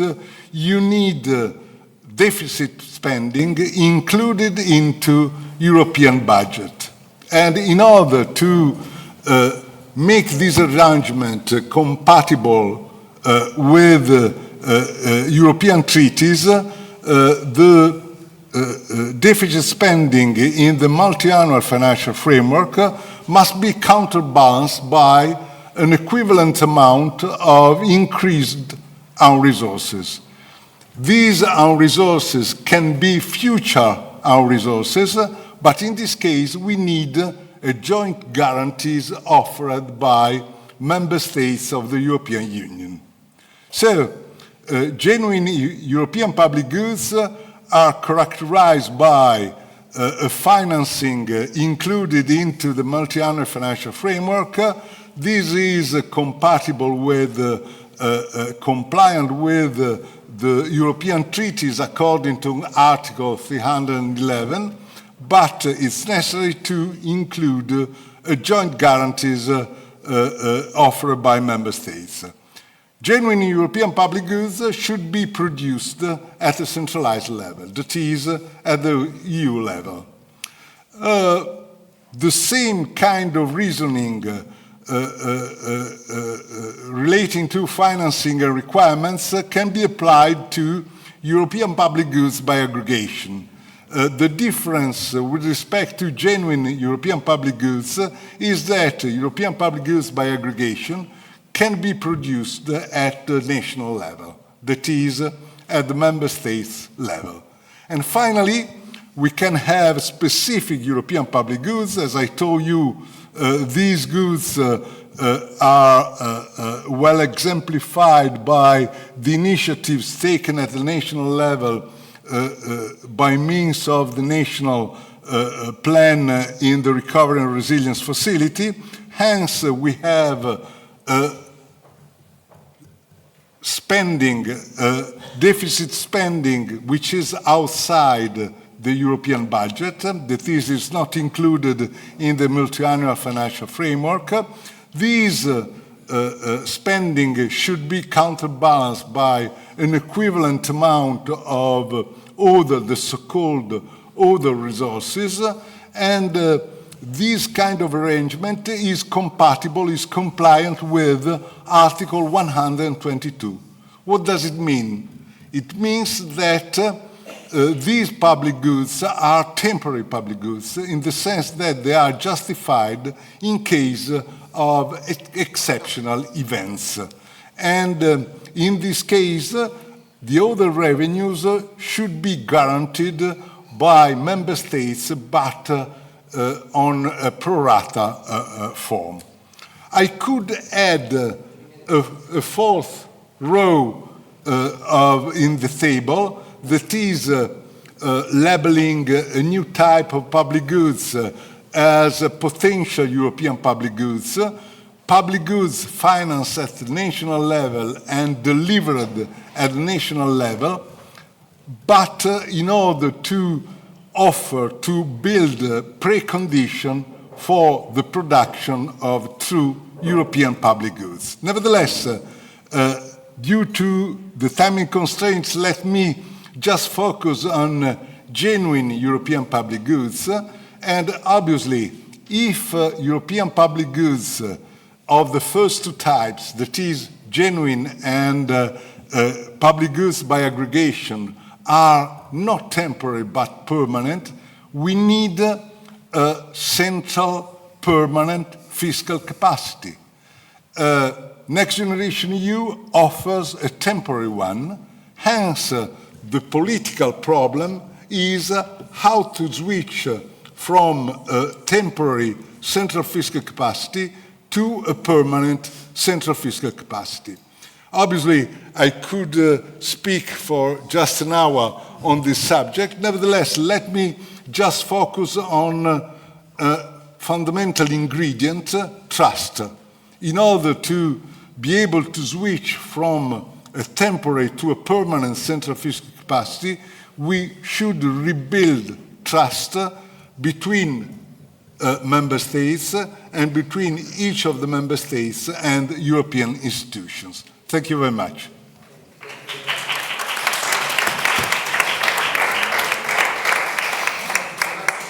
Marcello, I think you have addressed with the conceptual framework, so I think we will now start to fill the basket with even more concrete ingredients. So I would start with Silvia Roper, President of Poste Italiane, thanking her not only for being here, but also Poste Italiane for sponsoring this panel. So thank you.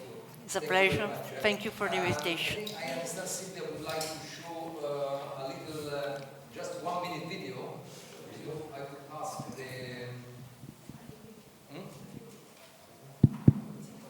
Okay, I would ask the technicians to do so and to broadcast that.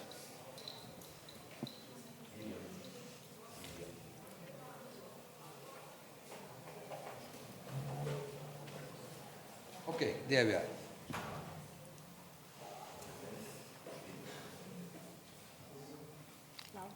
The sound is over. Not there. Sound. Sound.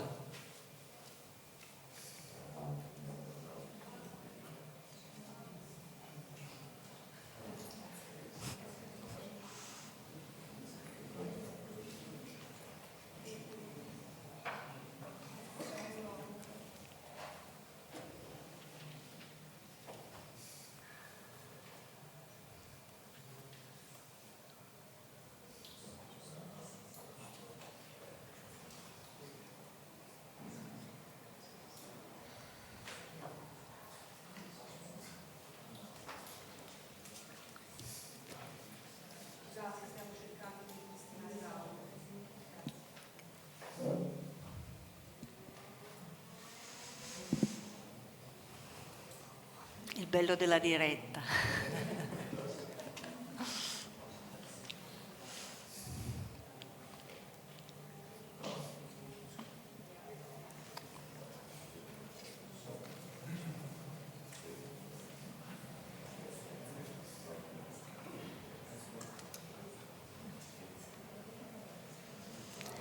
So maybe I think the best thing to do while we are waiting for them to fix the... Is it? Our future is already here with the Polis project, home of Digital Services Initiative. At the beginning of 2023, together with the highest ranking governing bodies, we launched the Digital Citizenship Project with the aim of fostering the country's economic, social and territorial cohesion, to overcome physical and digital inequalities between large and small municipalities, and support the presence of institutions in peripheral and rural areas.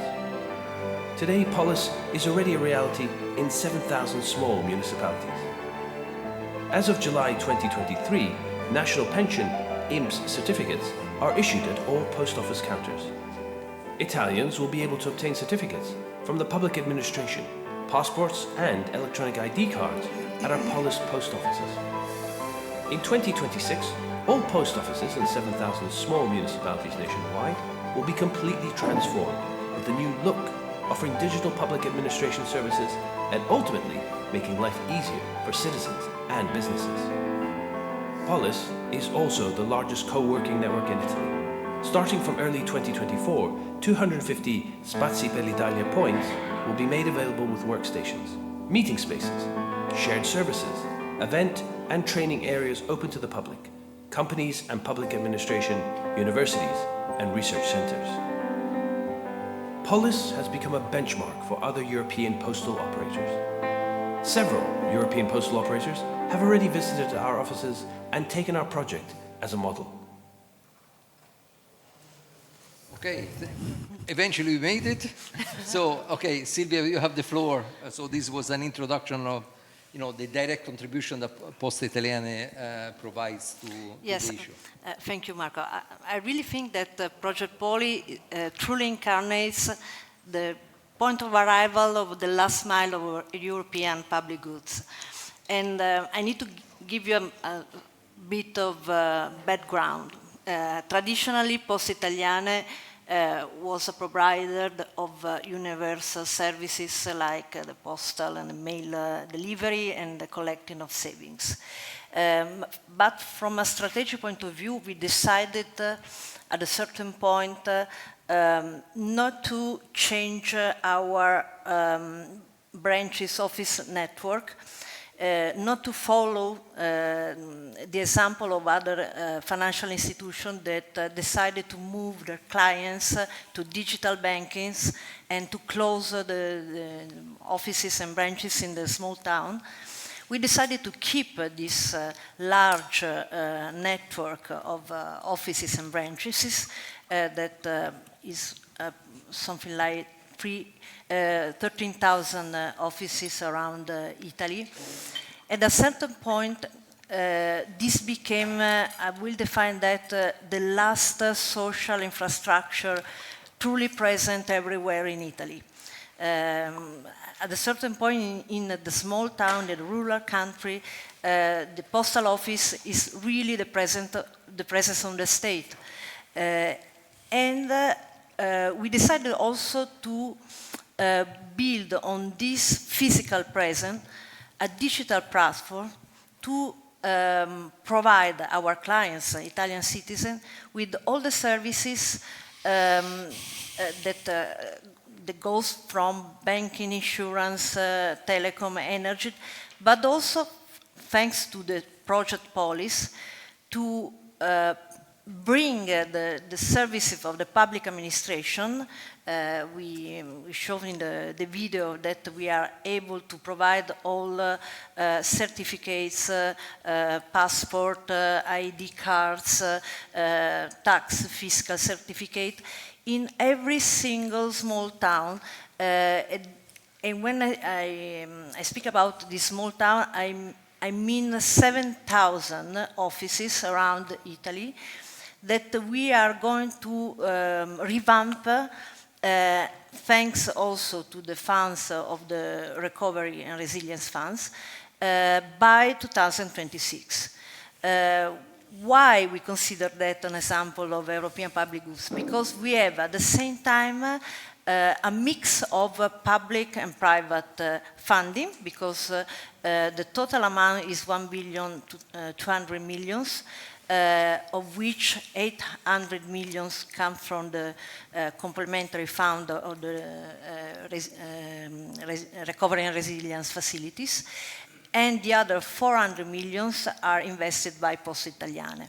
But it's not just co-funding, it's also a very important example of collaboration and cooperation from public organization and a private group, because at the end we are a listed company, in connecting the platform of the public administration, many public administration, to our platform that provides service to clients.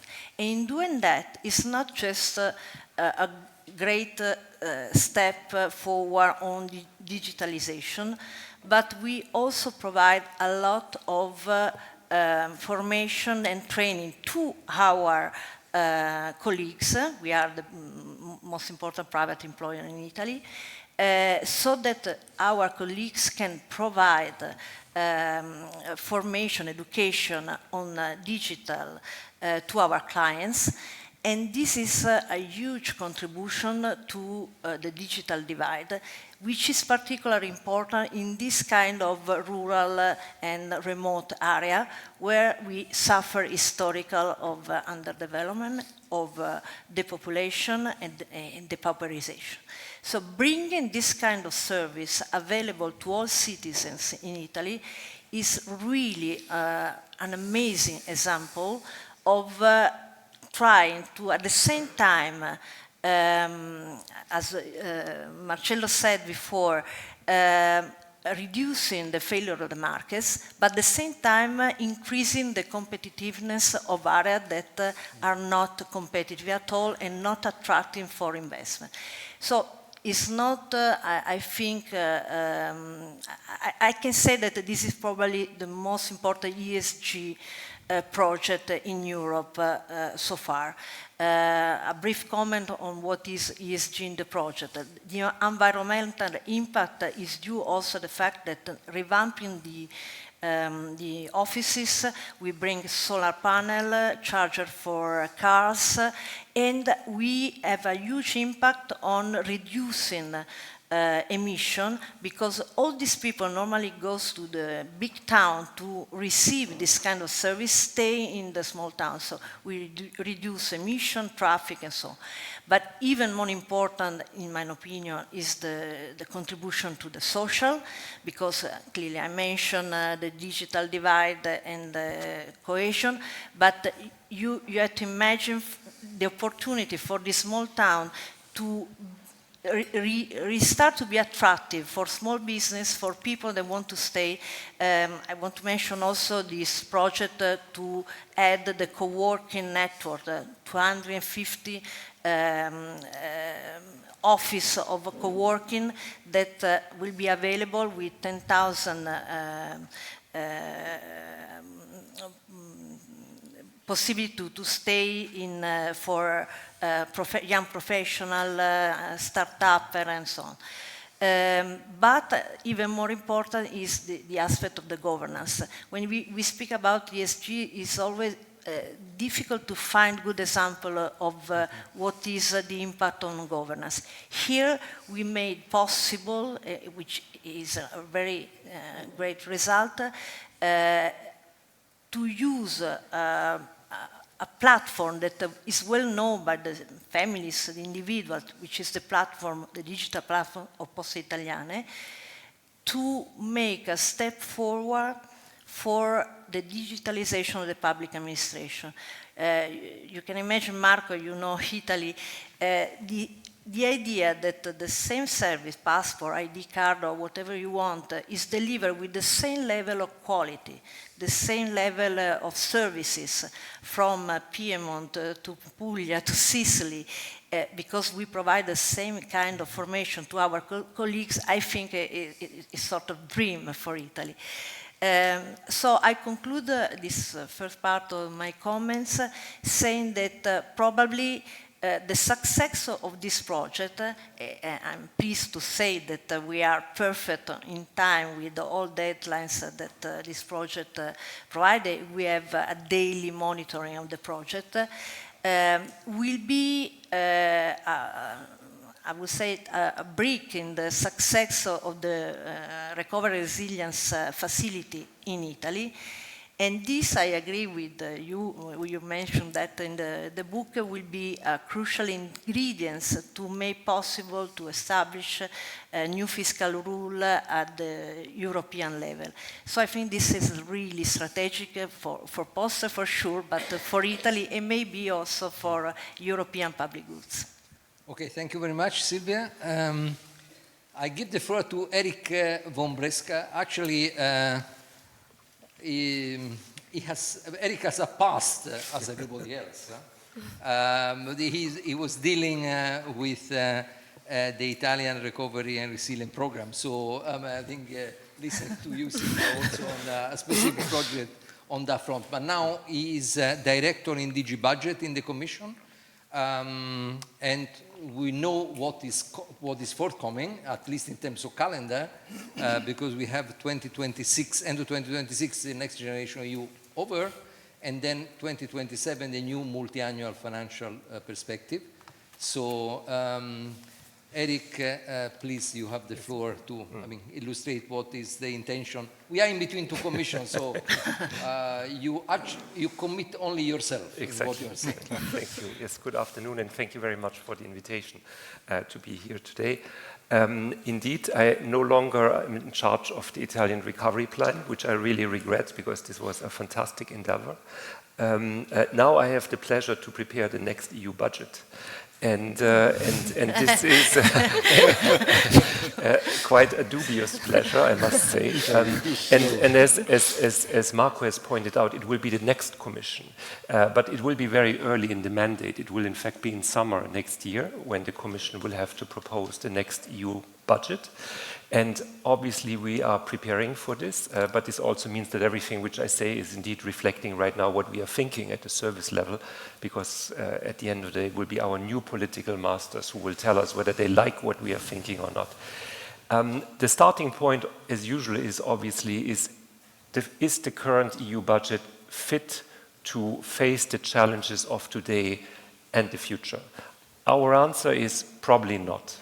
And for the simple reason, when you think about the new challenges, strategic autonomy in the areas of security and defense, or our lack of competitiveness in key technological sectors like clean tech, biotech, deep tech, and so on, it becomes very obvious when you then look at the budget that this is not properly reflected anywhere in the budget. And therefore, in our view, what we really need to do is to think about a far-reaching reform of the budget. Maybe just in parentheses, because indeed there's always this discussion about a permanent fiscal capacity, on which I will not comment, because indeed we could spend hours. But I think even with such a fiscal capacity, what I would just want to underline is the size of the EU budget will always be very small. And when I look, for example, at the midterm revision of the budget, which took place only 3 months ago, it took us 3 European councils. So the European leaders had to convene 3 times to make available 20 billion euro of fresh money over 4 years, divided by 27 member states, which shows you how complicated these discussions at the European level are. And this money is, in fact, or most of it, is for support to the Ukraine, where we would think we have a strong case that member states would agree. But again, just to illustrate, and then we should also not forget we will need to start paying back Next Generation EU on top of it. So at the end of the day, just I would like to temper the expectation about what the budget can do. But this obviously means we will need to be much more impactful with our budget than we are in the current setting. And I would just like maybe to mention 3 or 4 points which are crucial in our view. The first one, I think here we are fully aligned with Marcello. We need to focus on EU priorities. And EU priorities here, I think your conceptual framework is a very good one, because indeed what we see is that we need to invest in those areas where indeed we can bring added value, and where member states, for example, don't want or cannot invest on their own. Whether it is like infrastructure, whether it's transport infrastructure, or energy interconnectors, or supercomputers, or quantum computers. This is usually, in terms of size and priority, things which member states cannot or do not want to finance. One other point is, and I think here we have a bit of an opening with the recovery plan for the first time, is we should not forget that around 70% of the budget right now are managed by member states. Even if this changes slightly, I think it will still be more of the same. And what we need to ensure is that this money is used also for European priorities. And if I take the recovery plan, and probably I see Declan, who is in fact still in charge of the recovery plan of Italy, if I'm not mistaken, in the Commission, where we failed miserably, but not only in Italy, is to include cross-border investments in these plans. And this is something, I think, which we cannot afford going forward, and therefore we are thinking hard right now how we make sure that even like the money which is managed by the member states, that we make sure that this is the case. I think we have now some ideas how this could be done, because we have country-specific recommendations which guide the way in terms of investments, but even more importantly also in terms of reforms, because I think this is the big novelty of the recovery plans, that they also comprise reforms which hopefully multiply the impact of investments, because they are supposed to address bottlenecks in the countries. So that's number one. Number two is bringing in the private sector. And here again, I think we have an issue in Europe overall, because we don't have a capital market union, which always puts us at a disadvantage compared to the US. There's no way around it. And again, the European Union budget will not be able to compensate for it. But what we need to do much more forcefully than today is to ensure that we provide risk capital. And again, when you look at the budget now, you see we have a very strong and well-endowed Horizon program. This is fundamental research, where I would say Europe is very competitive in the world. But once we come to the stage of innovative SMEs, so small and medium enterprises, which want to scale up production, and either what happens is, in many cases, they leave and go to the US, or they die because they don't get the capital which they need. And here we do have a tool which is called InvestEU, but in our assessment still not really in the tranche of the risky investments which we are looking for to leverage or to de-risk with the EU budget. So I think we need more of that. And last but not least, and there we really need to do our homework, is the EU budget is too complicated. Too many rules, too many programs, too many funds. We have more than 50 programs in the EU budget. Many of them are overlapping and doing similar things. And in particular for companies, I think it's very, very difficult to understand where do I need to go if I want to get support. I was, for example, shocked when I heard we have 7 or 15 one-stop shops in the Commission. I thought there would be one, because this is the meaning of one-stop shop. By definition. By definition. But no, so I think here clearly we also have to do our homework. Last but not least, and again, this requires probably a separate meeting, how do we finance all of this? And I think Marcello has already touched on new own resources. And I'm also following the discussion on new own resources. So since we cannot tax, we don't have the authority, we need to find other means to finance the EU budget. And we have made many proposals over the last years, but again, member states are very reluctant to agree on it. Our latest proposal is, for example, that part of the revenues from the emissions trading scheme, which is a European scheme, where we have the legal framework in place and where we know the revenues, that part of it would go to the EU budget. Member states have refused, either because they have already budgeted nationally for national climate funds, for example, or because if they still have a very carbon-heavy economy, they obviously are charged more than probably they would be charged by using GNI, which is the usual way to ask member states to contribute to the EU budget. So just to cut a long story short, also on that one, convincing, and we need always unanimity, let's not forget about it. So 27 member states need to agree on all of this. This will be a challenge going forward, and I stop. Thank you. Okay, thank you very much. Thank you very much, Eric. Okay, a note of caution at the end on the degree of ambition, but it is also clear from what we have said since the beginning, I think you confirm yourself, that doing what we usually do every 7 years, or taking into account the midterm reviews also in between, which is to work on the delta only, is not going to be enough. So I think it would be very important to draw a line and to rethink a bit more fundamentally what we are doing. I think this is key.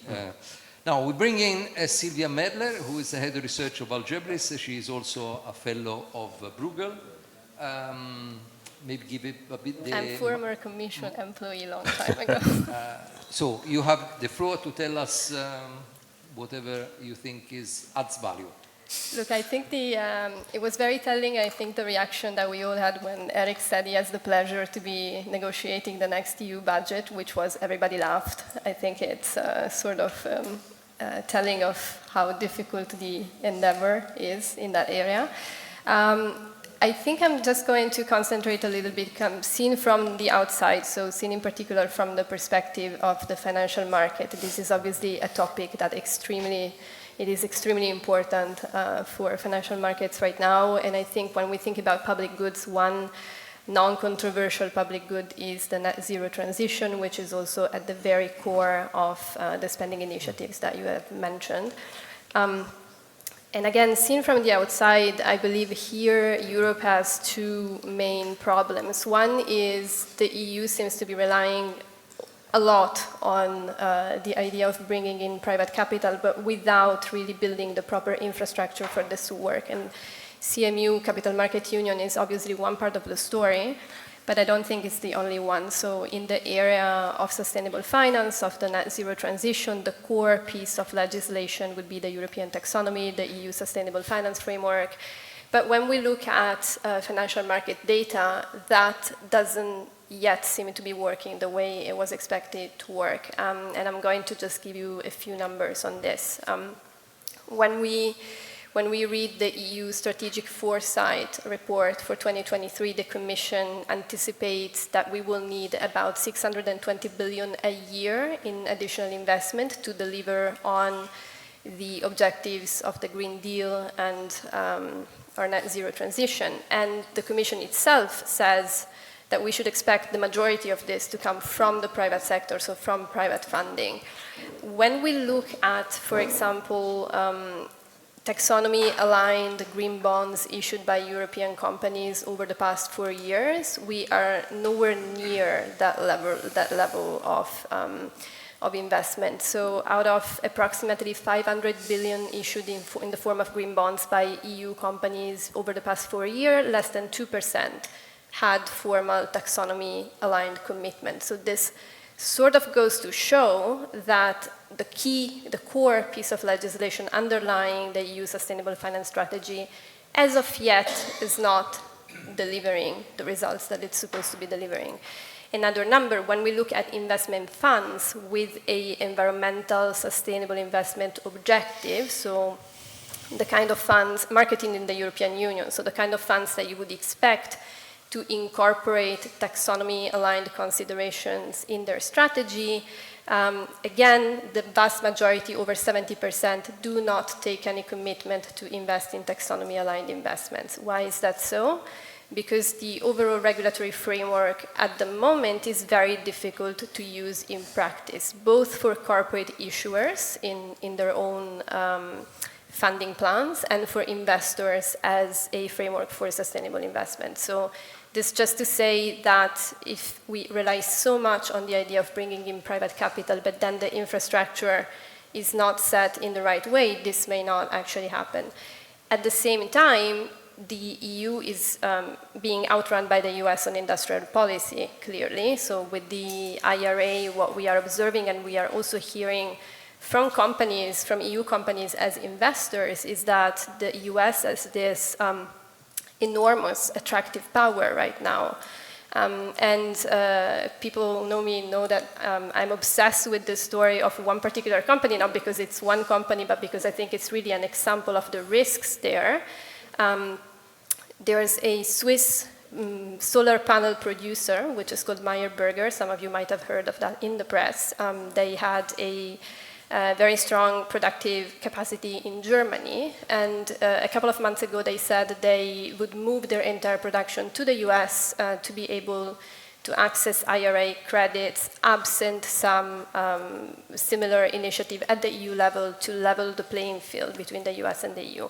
Now, this is just an example. It doesn't necessarily have general validity, but I think it really goes to show that there is a risk for the EU to also lose part of its industrial base, even in sectors that are really central to the transition and the delivery of the Green Deal objectives, unless something is done precisely on the topics that Marcello was mentioning and talking about. So how do we fund and finance things that clearly are EU-level public goods in a way that A, makes the funding really effective and fast, and B, is able to rival the kind of spending initiatives that we are seeing across the world in other jurisdictions. And we're way out of time, so I think I'm just going to leave it there for the time being, but happy to discuss. Okay, thank you very much. Silvia, you said that you brought a view from the outside with a small O.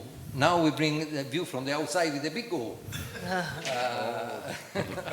So they are very glad that Robin Brooks is here with us. He's a senior fellow of Brookings. So thanks also for crossing the Atlantic, and you have the floor. Thank you. So first of all, I just want to say thanks to Poste for organizing this amazing panel. And I have spent 20, 30 years working with companies, and I can confidently say that the economics and markets team at Poste is best in class. I'm not saying that because I'm sitting next to you, Sylvia. It is true. I'm going to say three things. It is the case, Sylvia Merler just mentioned this. I have to add the second name here, two Sylvias. Yeah. It is true that the United States is significantly outperforming European growth. Significantly. The US is back to pre-COVID trend growth. Europe is not. This is not new. Europe underperformed the United States significantly after the global financial crisis. We are seeing history repeat itself. The big difference, of course, between Europe and the United States is a fiscal union. It has incredible autonomy and freedom to respond to shocks, and the Eurozone does not. So this is where I think this public goods debate is so important, because it is basically a debate about shifting issuance from countries with limited fiscal space to an aggregate that has more fiscal space. And so I think this is a critical debate for Europe in addressing this chronic underperformance after big shocks. And I think the real issue that we are debating is a fiscal union, which is long overdue, which has to happen. We know that monetary unions without fiscal unions are tricky. So this public goods debate is critical, quite apart from all the taxonomy that Marcello talked about. Second thing I want to talk about is government debt has gone up everywhere. Fiscal space is limited. Look at what is happening in Japan. Japan is capping the yield on government bonds at very low levels. It is causing the yen to fall. The yen has fallen more than Turkish lira since COVID. So debt is being considered in financial markets in a way that it hasn't 10, 15 years ago. Again, the urgency for Europe to get on top of this issue is really, really important. And the last point that I'll make is you talked about trust, Marcello. I think this is an issue of transparency and governance. And the biggest difference, I think, between the global financial crisis and now is that in Northern Europe, you now have big populist movements. And of course, some of those are about immigration, but these are also Eurosceptic parties. So the need for transparency, for convincing arguments on this public goods debate is absolutely critical, because it is in these countries that there's a lot of fiscal space. These are the people that you have to convince if you want public goods. And so I think that is about both sides coming towards each other, doing things that are painful. There's no other way. I'm done, Marco. Thank you very much. Robin, no, I think you were, time is up, we are told, but I think you went to the core of the issue. Now, how do we reconcile the objective need to step up our game? It seems to me that the evidence is so overwhelming from an objective viewpoint, with the constraints that Eric talked about, so the kind of scaffolding that we have around Europe, which makes it very difficult from a political economy perspective, to make this step forward, or several steps forward. I mean, one of the points that I think one should emphasize here is the fact that it takes the reference to the global financial crisis and the sovereign debt version in Europe. There it was very clear who were the losers and who were the winners. Winners, they were on the north side of Europe, losers were on the periphery. Now, if you think about what is happening now, the pattern of shocks that we are being hit with, and the future, I think there is, first, it's likely that we are all going to be losers. And no one could, if we do not respond together, I mean, we are going to be, in huge troubles. Second, you mentioned the northern and the more skeptical, but think about what is happening on the geopolitically. I mean, they are probably more exposed than others. So there, we start to see some movements on lessening, let's say, the political constraints on doing, things together, because they see that, from the geopolitical perspective, if they do not have Europe, responding effectively, they cannot do that on their own.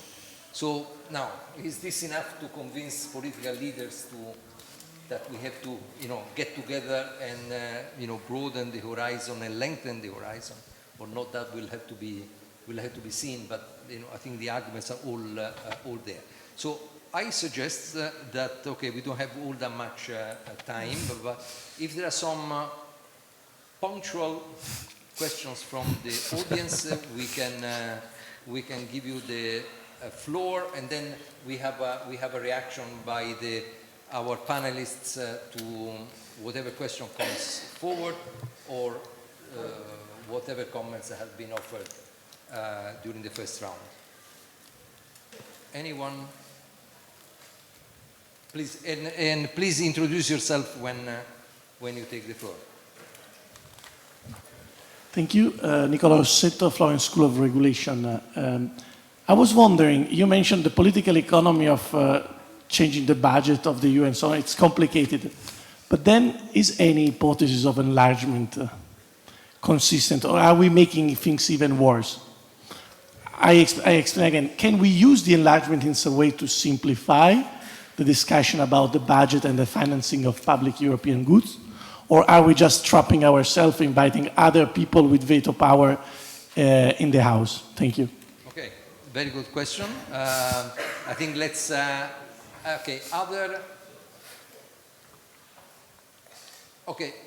Jerome, please introduce yourself. German Zettelmeier, Bruegel. This is an unfair question, but do you have any ideas on how to raise own resources, given that even the little thing that the Commission proposed has not landed well with member states? It just seems really hard. Very hard indeed, but essential task to undertake. A third and final intervention on this side of the audience. Or on the other side also. Yeah, please. We have a gender imbalance here in the interventions, but okay, please. Andreas Wilmer with Brevin Howard. I wanted to come back to what Robin mentioned, in the sense that the change that happened in the US, sort of the fiscal space that was created, obviously came at the cost of fiscal space at the lower levels, but I think that's precisely not where the conversation is, or the discussion is in Europe. So, the Hamiltonian moment where states were restricted then in their fiscal space. So, how do you think about that? In the sense that I think the problem in Europe is that right now there's a discussion about creating additional space, but at no cost, and that seems a little bit lopsided as a conversation. Okay, thank you very much. I would suggest that we go back to the panelists. Maybe let's go in this order, and we leave Marcello for a final word. Robin, please. Okay, thank you. Thanks for the questions. Maybe I'll tackle Andreas' question. I'll leave the others for the rest of the panel. So this is exactly what I was trying to get at. My worry is that the public goods discussion is a top-down shift of fiscal capacity to the center that obviously has to have a quid pro quo to be politically viable in the North, which you need to have buy-in. Now, Marco, you mentioned that this shock is obviously very different, but I am unfortunately, personally, not convinced that the difference in this shock, so German manufacturing being hit, for example, disproportionately in this shock, is entirely favorable. When countries experience bad shocks, they become more inward-looking, they focus on themselves. That, I think, is an understandable reaction, and so that complicates the story. So it means that there has to be a frank discussion about reforms at the country level to mobilize fiscal space. That has to be part of the discussion. That is a prerequisite. Yeah, no, absolutely, and a credible implementation, of the new governance that has been adopted, the new Stability Pact, I think is a precondition to create this vertical coherence and open up some space, hopefully, and recreate a trust that we talked about before. Silvia? Well, I will make a comment on how to increase funding, because as a private company, we can be part of the game. I don't have an answer on public balance, maybe someone will comment on that. But for example, during the pandemic, when we had this huge problem of buying and delivering vaccination, the procurement of vaccination happened at the European level. It was successful at the end. But the delivery and also the implementation of the digital platform to allow citizens to book vaccination was something where Poste Italiane was able to get it up with domestic and local administration in order to use our capacity, both in logistics and in digitalization, to provide what the public administration was not able to do. So it was at the same time we provide competencies, we provide our existent operations, but we provide also the effort of our colleagues. We have 4,000 colleagues in the digital operations, to be able in weeks developing this platform that was used to successfully book in the vaccination after a failure of the same effort from the local authorities and the regions. So this is an example just to give the sense of what the coordination and collaboration from public and private can lead at putting together all the competence and skills and capital necessary to improve on public goods. Thank you very much. So, Eric, enlargement on resources. Okay, it is not dulcis in fundo, it is in cauda venenum. Okay, I just would want still to say one word on the permanent fiscal capacity, because if you had asked me, is there a chance to have something like this a year ago, I would have said no. There's no appetite whatsoever among member states to grant this possibility to the European institutions. And basically, when we go back in history, we see indeed, it requires a crisis, and it was COVID back then, which convinced at least my patriots, who always said EU bonds only over their dead body or so, to take this step. And indeed, as sad as it may be, the fact that we have now a war at our doorstep may even convince those, and you have mentioned it, Marco, who are probably very skeptic, but very exposed to this war up in the northern part of Europe, to be much more open, to joint procurement for defense and security matters and so on, and to underpin this also with a respective budget or so, which may constitute even joint borrowing. But, I mean, let's not get our head ourselves. I think what is crucial, and I think this is in particular crucial also for Italy, we need to show, or you need to show, that indeed the money which has now been raised in the context of the recovery plan of Italy, because Italy is by far the biggest beneficiary, so everybody looks at Italy.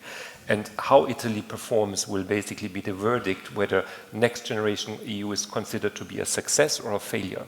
And if it's considered to be a failure, I do not see those countries which are very reluctant to say, well, let's do this again or so, because it worked so fantastically well. So I think no pressure, but still, I just wanted to mention this. New own resources, and I will be very brief, because we are running out of ideas. It's as simple as we do not have in our drawers 50 new candidates for new own resources, because at the end of the day, they need to be, the data need to be available, member states need to be felt that they are treated equally, and we cannot just take any crazy idea, which is mentioned in the newspapers or so, and think we can transform it into an own resource. The only candidate which so far member states have shown some openness, is what is called, and maybe you have heard it, the carbon border adjustment mechanism. This is about goods being imported into the EU, and basically you tax them in order to make sure that like the same price is paid for carbon as inside the EU. The problem with it is, and the reason why the member states like it is because they don't have to pay for it. It's in fact like the importers who are going to pay and not the member states. It's as simple as that. But my problem inside, because I don't care who pays, I'm looking for money for the EU budget, is that this gives us, and this is our estimate, 1.8 billion euro annually. Now, as of 2028, we will have to pay back Next Generation EU, and this will cost us between, I'm speaking about principal and interest, around 29 to 30 billion euro. So even those who are not good at math will probably agree with me that 1.8 billion on the one side and 30 billion on the other side doesn't really match. And this is the reason why we say this is not sufficient. It's simply not. So I think this discussion on the next budget will be very, very difficult, but it will comprise own resources, because part of the same parcel is also the rebates from which some member states are benefiting. This is all part of a single discussion, and I hope it will get better. Last point, enlargement. It's very much my view that enlargement is not the trigger why we need to reform the EU budget. We have discussed already, that there are so many challenges ahead of us.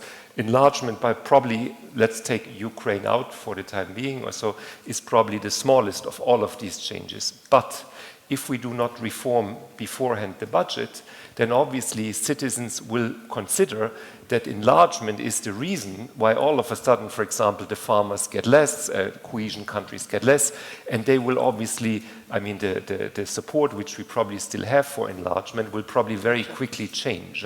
So I think we are well advised to do this reform, which I think, Marco, you also hinted at, this radical reform of the budget to ensure that this enlargement is not considered to be the problem, which otherwise it may very well become. Thank you. Thank you.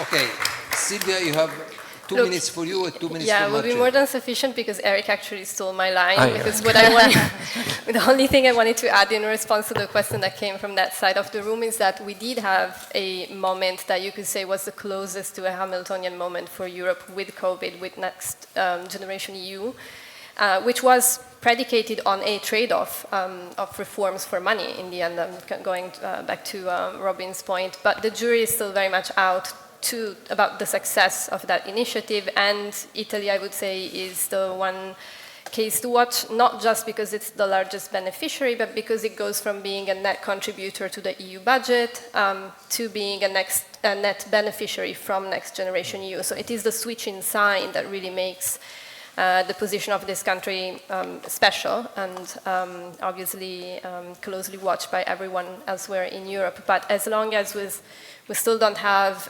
clarity on whether the kind of growth that was financed with EU borrowing and with the first ever fiscal transfer across border at the state level within the European Union, which I think is the most remarkable part of Next Generation EU, as long as we don't yet have clarity as to what kind of growth was financed with that, whether it was really moving towards a structurally higher structural growth in the long run, I don't think we will see much appetite for making this a permanent initiative, even though I very much think it should be. So, thank you very much. Okay, maybe too early to say.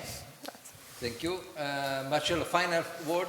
No final word. It's impossible to try to sum up the debate and the results, the very rich results of this debate. Hence, let me just list 4 points, 2 points of full agreement, a problematic point, and a point that would need, at least in my view, further discussion and some specification. First point of agreement, obviously, a necessary condition to implement digital and green transitions and to introduce radical changes in the European productive model is the mobilization of private financial wealth.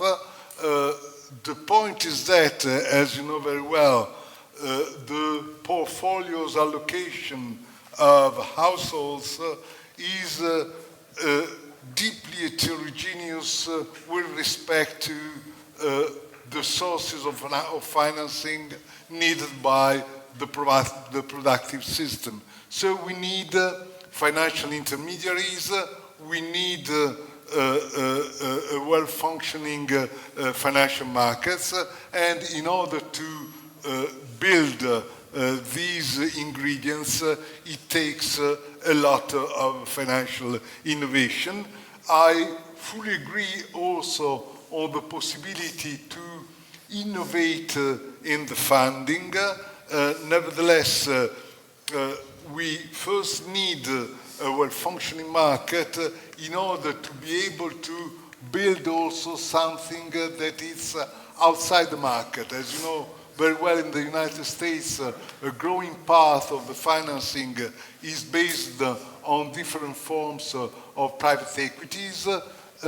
In Europe, we first need to have a single financial market in order to really improve this kind of innovation. Okay, time is almost, time's up. Well, okay, but another word. Just a list in this case. The second point of full agreement is the need of a deep reform in governance in order to improve European budget. And this means be compliant with the fiscal rules and so on.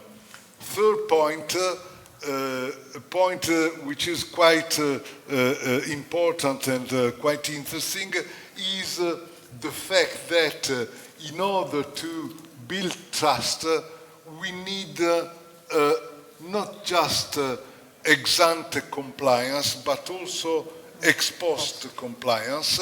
And from this point of view, I'm confident that the new fiscal rules improve the situation. So it's a good step despite the weaknesses characterizing the new fiscal rules.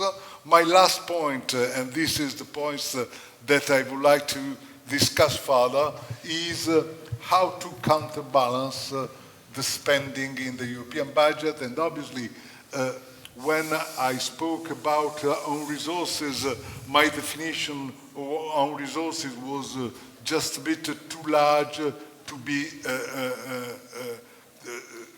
in order to be specified, but we need to discuss a lot on this point. Okay, we need to discuss a lot indeed. We have started today. I think let's warmly thank our panelists for their contribution and enjoy the rest of the conference. Thank you.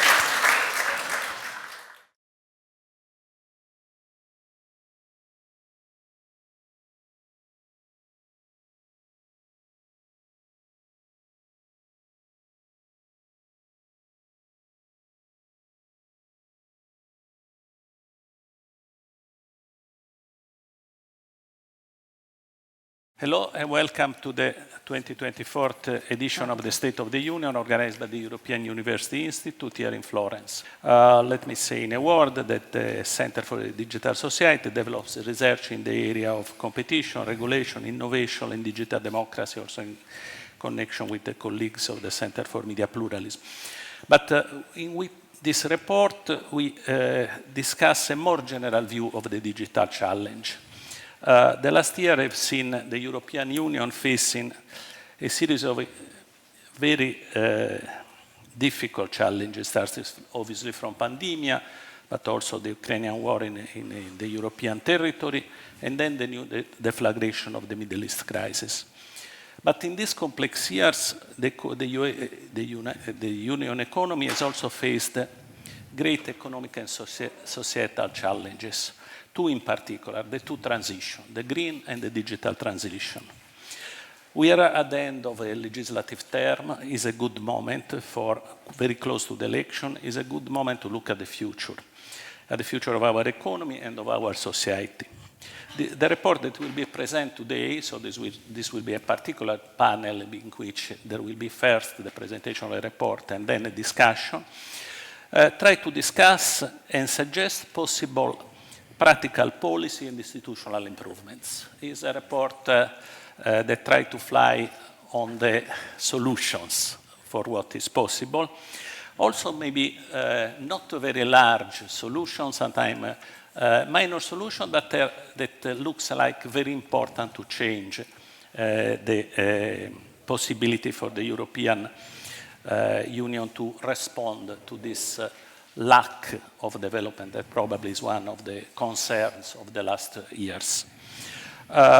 Is obviously a reflection that is very complex, but is a very necessary reflection.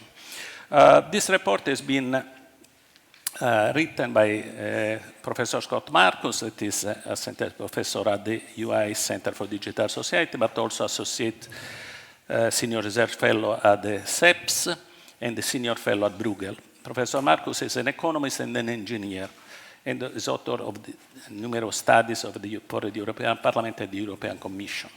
Previously had a senior position in the government and the industry in the United States. The report has been written also with Professor Maria Alessandra Rossi, associate professor at the University of Chieti Pescara, and part-time professor also at the European University Institute. Unfortunately, Alessandra cannot be with us today, but Scott will present the report for both. Last but not least, I'm asked to remind you that if you want to tweet about this panel, use the hashtag SOU 2024. And with this, let's give the floor to Professor Scott Marcus. Thank you very much for that. If we could get the slides up, please. So thank you for the introductory remarks.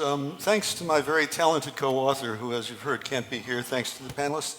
Thanks to you for being here. So we're going to be talking today about strengthening EU digital competitiveness, a stoking the engine kind of exercise.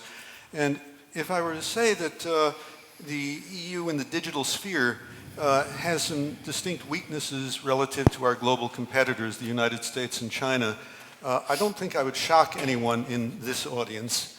So let's talk about really what they are. The gaps are pretty well known. As we know, former Prime Ministers Letta and Draghi were both commissioned to write studies, one on single market, which is closely related to this issue, the other on innovation itself. Clearly, it's timely, as Professor Parku has said, to be looking at it. Now, when we talk about digital innovation, one end is the creation of the innovation, the other is the use. And there, the EU faces distinct challenges that I've attempted to address in the study with Professor Rossi, especially when we talk about use by SMEs. So what we've attempted here is to provide a large number of real actionable measures.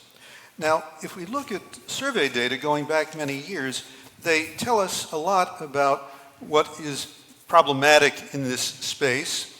And long-standing issues include lack of access to finance, including, by the way, problems with insolvency law in the member states, which tends to be harsh in many of them and very diverse. Lack of access to skills, a growing concern. A still incomplete single market, burdensome regulation, and also gaps in infrastructure. If you look at the graph, in each of those paired items, the blue represents perceptions of SMEs, the orange by large firms, and those are actually three of the areas that I just flagged: skills, access to finance, and burdensome regulation. So the firms definitely see this as a problem. And what that tells us is that it's time for us to roll up our sleeves and get to work. There's still a lot that needs to be done in the European Union. Now, a common misconception is that we produce too few startups. Actually, that's no longer the case. That was maybe a few years ago. In each of the last 5 years, the European Union has actually produced more technology startups than the United States. Here, these numbers are paired for each year. Europe on the left, US on the right for the years 2019 to 2023. Also, you'll notice that the colors in each bar represent first-time founders versus repeat founders. And the repeat founders are important. In fact, I don't see data on this, but I strongly suspect that the second and third time founders probably are more likely to found the successful companies. This is significant, particularly in connection with insolvency law, because non-bank insolvencies can tie up the people and the resources for long periods of time. Now, the European Union suffers from weak capital markets. Again, this is no surprise. We've had an attempt to create a capital markets union, a largely stalled attempt. But if you compare as a fraction of GDP the European Union to the United States, we see that Europe is actually twice as high on assets in banks, but only half as high on assets in debt equity markets, capital markets and equity capital markets, so bonds and stocks respectively. And largely as a result, more than 80% of finance for firms in the European Union comes from bank loans. It goes without saying that this is not the ideal way to fund startups in scaling up. They typically have no collateral and they don't have a proven track record. Now, relatedly, you have the issue that Europeans put a large fraction of their assets, their savings, into currency and bank deposits, which return very little, much more than in other developed economies. 31% here in the European Union, only 12% in the United States. That leaves a lot less room for capital markets to develop. If we look specifically at the issues of scaling up of startup companies, there we see an even larger problem. It turns out that the level of pre-initial public offering risk capital in the European Union works out to about 0.5% of GDP compared to almost 7% in the United States, a factor of 20 difference. Also, if you look at the average investment through venture capital into a firm in the EU, it's only about 1/5 as great as that in the United States. The investment in the form of private equity, only about 1/20 as great. If we look at funding raised through initial public offerings, which are difficult in continental Europe, but if we look at that, again, we see less money raised. So we've got cash-starved startups. It's an issue. And a potential solution that I would argue has been inadequately explored in the European Union comes from looking at the history of the United States. If we think of Silicon Valley, we think about these brilliant entrepreneurs. We don't think so much about the evolution of capital availability. But it turns out that a little noticed change in US pension law, ERISA in 1974, for the first time made it possible for pension funds to invest in assets that were less predictable, more risky than simple bonds or bank deposits. And the enabling of a prudent portion of the portfolio to go into venture capital is really what made Silicon Valley as we know it today possible. There's no equivalent change in the European Union. I did the numbers, and it turns out that the average annual investment by venture funds into, by pension funds into venture capital in the European Union works out to about 0.01%. That's not 1%, that's 1/100th of 1% of their total assets. It's peanuts. And the reasons for that, I believe, are overly conservative regulation in the member states, a little too much prudent person. So it's potentially a correctable thing. It would be good for the funds. It would be good for pensioners, in fact, particularly those in contribution plans rather than committed benefits kind of plans, particularly those that are further from retirement. In my calculations, if that were increased by factor 20, it would still be 0.2% of assets invested per year, which clearly doesn't pose a risk to the funds, but would represent a tripling of total venture capital in Europe. So this is actually a potentially promising area to look at, one that for some reason doesn't seem to have gotten the attention that it needs. Now, if we look at skills, again, it's a complicated picture. It's clear that the companies, both large and small, view lack of access to skilled workers as a huge problem. We are producing somewhat more skilled people, but the talent gap is still big. And there's also a gender gap, especially when we look at participation of women in areas like ICTs and STEM. So again, there's a lot that could be done to increase the labor force. It's not only a question of the effectiveness or productivity of the labor force, but also its absolute size is not irrelevant. Multiple skills are needed to make use of the new technologies. Again, the university programs tend to focus on the hard skills, the linkage to softer 21st century skills, communication skills, management skills, could be better. On-the-job digital skills, clearly an issue. We don't see any signs of this improving over time. Now, on the single market, and many of you will have just heard Mr. Letta speak. Regrettably, he couldn't be here today for this. We've got dozens of laws that were passed during the previous mandate, and yet relatively little to show for them. There's scarcely any change in the amount of cross-border e-commerce, even though that was the rationale for close to 40 different laws enacted during that 5-year period. And here you see Eurostat data on the opinions of businesses about whether there's severe limitations in exactly the areas that motivated all of those laws. Things like consumer protection, parcel delivery prices, VAT complexity. And the left represents 2017, the middle 2019, the right 2021. Does anybody think that that number of complaints is going down? To me, if anything, it seems to be moving in the wrong direction, which has to be a surprise, a concern. And it also begs the question, why hasn't this set red lights flashing a long time ago? Now, regulatory burden, another one of the classic problems that's quoted, it's not a surprise for businesses to be complaining about the level of regulation, but I think there's some real basis for it now. I publish wearing my Bruegel hat, and with some good co-authors, a directory of digital legislation in the European Union. There's close to 100 acts, most of which were enacted during the last 10 years, close to 40 during the prior mandate, a smaller number during the current one, but many of them very complex, very demanding. The other side of the regulatory burden is that many of the things that have been done to try to reduce it seem not yet to be very effective. We've got a one-in, one-out policy that doesn't really seem to produce very much, and I would argue it's a little improperly focused. If you read the report, you'll see the explanation. Think small first. Again, a nice idea, not much happening with it. Single digital gateway, the idea of making the information available to merchants cross-border, is genuinely promising, has gathered a lot of data, but the level of complaints from merchants doesn't seem to have reduced. So either we don't have the right information or else the merchants don't know it's there. Again, there's room for remedy. And the Solvit network that's specifically designed for cross-border problems, a promising idea, not working. The survey data says if a business has a cross-border problem, the first thing they do is call a lawyer. They're actually more likely to forget about it than to try something through Solvit. So again, a seemingly appropriate solution, gaining no traction. So let's talk about the recommendations now. On the financial side, I think this should be fairly obvious. A first point would be trying to increase financial literacy of the European public.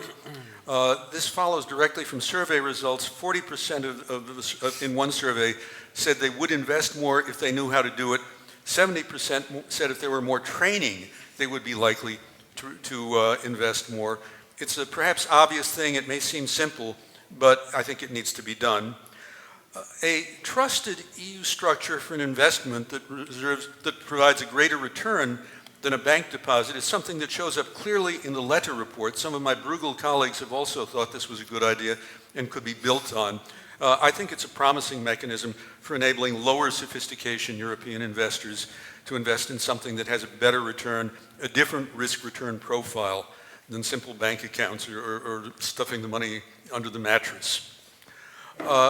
A third point, and I put this in bold because I think it's important and largely unexplored, is breaking the shackles, breaking the bonds that prevent pension funds and also insurance, much of which actually has functions similar to pension funds, not all. But there's 4 trillion of holdings in pensions, 9 trillion in insurance, making it possible for them to put an appropriate mix, a more balanced portfolio, could in and of itself make a huge difference in the availability of venture capital and private equity in Europe. Finally, on insolvency, this has been a problem. It ties up people, it ties up resources, it makes it difficult for people to invest cross-border because they don't know if they'll be able to recover anything if the company goes bust. And it's been very difficult to remedy because the member states are extraordinarily resistant because insolvency law, non-bank insolvency, is linked to so many other aspects of member state law, including property law, labor law, and the rest. In the letter report, he suggests creating a European legal regime, a 28th regime, that companies could subscribe to. I think that this offers an interesting possibility to do an end run around the member state resistance and make it possible for European companies, especially startups, to subscribe to a different set of laws, including a 21st century insolvency law that functions more rapidly and frees up the people and the resources. Now, if we look at skills, again, quantity and diversity of skills of the labor force needs to be increased. There are many things that can be done. A couple that we particularly focus on are, on the one hand, facilitating access to attracting foreign talent. Another is taking measures to try to increase the ease with which women can participate in the workforce, especially in some of the more complicated technical fields. Overhauling EU education policy clearly has to be a piece of this, aligning education and training to modern needs, again, bringing it into the 21st century.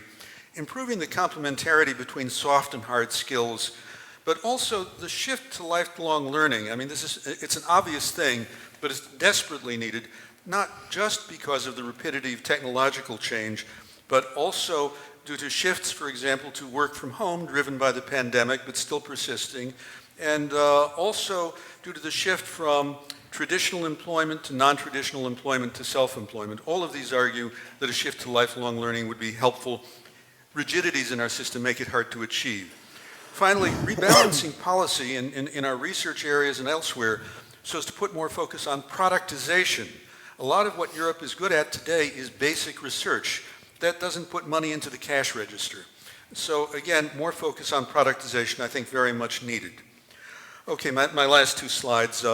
So technological infrastructure, clearly trying to facilitate cross-border flows is important, trying to achieve more diversity, more robustness in our supply chains, but please don't let it drift into simple protectionism. Attention on the broadband side, which has been a great focus, I would argue that the deployment is going reasonably well relative to our actual needs. What is getting much less attention is the other side of the problem, which is adoption and use of the technology that's already there. The survey results make clear if someone doesn't have broadband at home today, it isn't lack of availability, it isn't lack of speed, it isn't price, it's that nobody sees the need for it. Probably an opportunity for education as well. In terms of infrastructure, consolidation in areas like telecom would be helpful, but a simplistic easing of merger rules is probably not the way to get there. The merger rules already permit, with hardly any restriction, cross-border mergers. That's not the mergers that the network operators want. They're attempting instead to get the single country mergers. Potentially this brings us back to single country duopolies and monopolies. We've been there, we know that this is not pro-innovation. So again, it requires a different solution. Finally, as far as trying to deal with regulatory burden, a lot needs to be done simply to improve the process by which we formulate and implement our laws. We have a better regulation process. It's supposed to be implemented by Parliament, Council, and the Commission. There's an interinstitutional agreement, but in fact, almost everything in practice is done by the Commission. Parliament and Council need to step up. They need to do their bit. At the moment, I would argue that we need to slow the pace of new regulation, and I'm certainly not the only person saying this, so as to give the member states and the companies a chance to catch up. Clearly, we need to take a harder look at single market. Mr. Lett has already taken us a long way there, but we need to take a very quantitative look to say, why are all of these different laws not achieving more? It seems to me to be a systemic problem, not just a few broken laws. One in, one out, again, needs some substantial refocusing. It needs to look not only at administrative costs, but also at implementation costs for the companies. And finally, I would argue that evaluation under the better regulation process shouldn't be done by the Commission. They have a conflict of interest. We need to put that someplace else, maybe the Court of Auditors. And with that, back to the moderator. Thank you. Thank you. Thank you, Scott, for this. Thank you for this study, this brilliant presentation. And I want also to tell you that there are the report is public, isn't it? And also there is an executive summary printed with some copies in the entrance. And now we can start the discussion. I just want to inform the audience that you already understood that the program is slightly changed because Mr. Letta had to give up for a last-minute change of program. And we have now, we can start the discussion. We have a very, very high-level panel with representative both from the perspective of industry and the perspective of the institutions and the policy perspective. We have Daniel Friedlander and Amaryllis Verhoeven that is remotely connected. Hi Amaryllis, and Amal Taleb. I will present each of them specifically. Started with Daniel Friedlander, who is Senior Vice President and Head of Office of the Computer and Communication Industry Association. And Daniel has, of course, the point of view of his current association, but I would say also of a long career in the private sector from the perspective of the telecoms technological sector, but also creative and cultural industry. So you worked in the audiovisual, which is interesting for me also because I forgot presenting me. I'm assistant part-time professor here at the Schumann Center, working in the Center for Media Pluralism and Media Freedom, and in the Center for Digital Society. All that said, I will give the floor now to Daniel. We have some 7-8 minutes for each of our speakers, and then we will open the discussion to the audience here and online, so keep ready for pose short questions. Daniel, please. Thank you, Roberta, Pierluigi. It's a pleasure to be here. And indeed, I think a lot of today, a lot of the discussions, Mr. Letta's report, Scott, your report, it's really it's a story about Europe and how Europe sees itself, some of Europe's insecurities, and then also Europe's attempts to better itself, fix identifiable problems. And that's why, for me today, I'm so pleased to see your report, Scott, and also because it's coming at such an important time where it can be used by the Commission, by the incoming new institutions, because it's proposing, it's building on the story from Mr. Letta with concrete, actionable proposals that I think industry can support. And yes, today I'm here, I represent CCIA, and we represent a fairly large range of digital and technology companies, everything from AI companies to chips manufacturers, the whole range of software and hardware. But as you said, Roberta, the points I'm making today could just as easily come from many other sectors, from a lot of the creative sectors in Europe, because a lot of industry is facing similar challenges and has similar concerns with how Europe has been trying nobly to solve a lot of the problems. So I think it's a great opportunity, and I think what your report really shows, if you want to start there, is also that we shouldn't have this insecurity about Europe. That we have all the potential, we have all the capabilities. It's just about harnessing them in a better way and making that story become a story of success and empowerment rather than comparing ourselves or complaining about not having a once-in-a-generation company and then getting stuck up on that, because that's not actually how you innovate. So from my point of view, I think it's imperative to stress that finding a way to contribute to productivity, to competitiveness in Europe, it's not just about business. Obviously, business leads to jobs. Competitiveness is about improving our social welfare. It's about improving our society, and so it's all coming together. And so we try much more on a policy side, because that's where we're focused. We try to contribute as much as we can to this debate. And I'm going to pick up on a few of the points because I think the regulatory burden on our sector, but on just about any sector. 9 months ago I was in a completely different sector with the exact same concerns. The regulatory burden is high, and there's an undeniable cost to Europe. Just last week, someone from the ECB, one of the senior executives from the ECB, was saying, this regulatory burden, this cost to Europe is about 20% of our productivity compared to others. That's a fairly high cost. Can we do something about it? Yes, we can. We've just been hearing about it. And so, if you were saying many laws passed, but we counted them up, and in the last 5 years, there have been 50 digital laws passed in the EU. They apply to all of our members, but just about any company, because let's remember, a lot of the digital and technology companies aren't just digital and technology companies. They are the partners of just about any sector in Europe, whether it's agriculture, whether it's energy, whether it's construction, infrastructure. All of them are fueled by partnerships, by technology. It's an intrinsically partnership-driven space. And so when you see these 50 laws and the regulatory burden, it is undeniably high, and it is undeniably too high.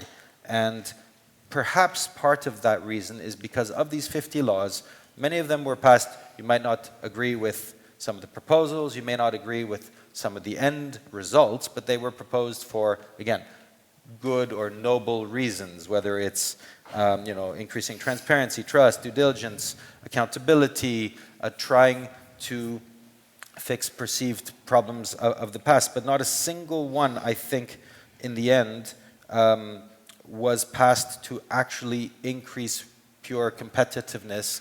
And what is missing from many sectors is that horizontal industrial policy, the kind of policy that you're clearly calling for when you're saying all these things are disparate silos and they could be pulled together.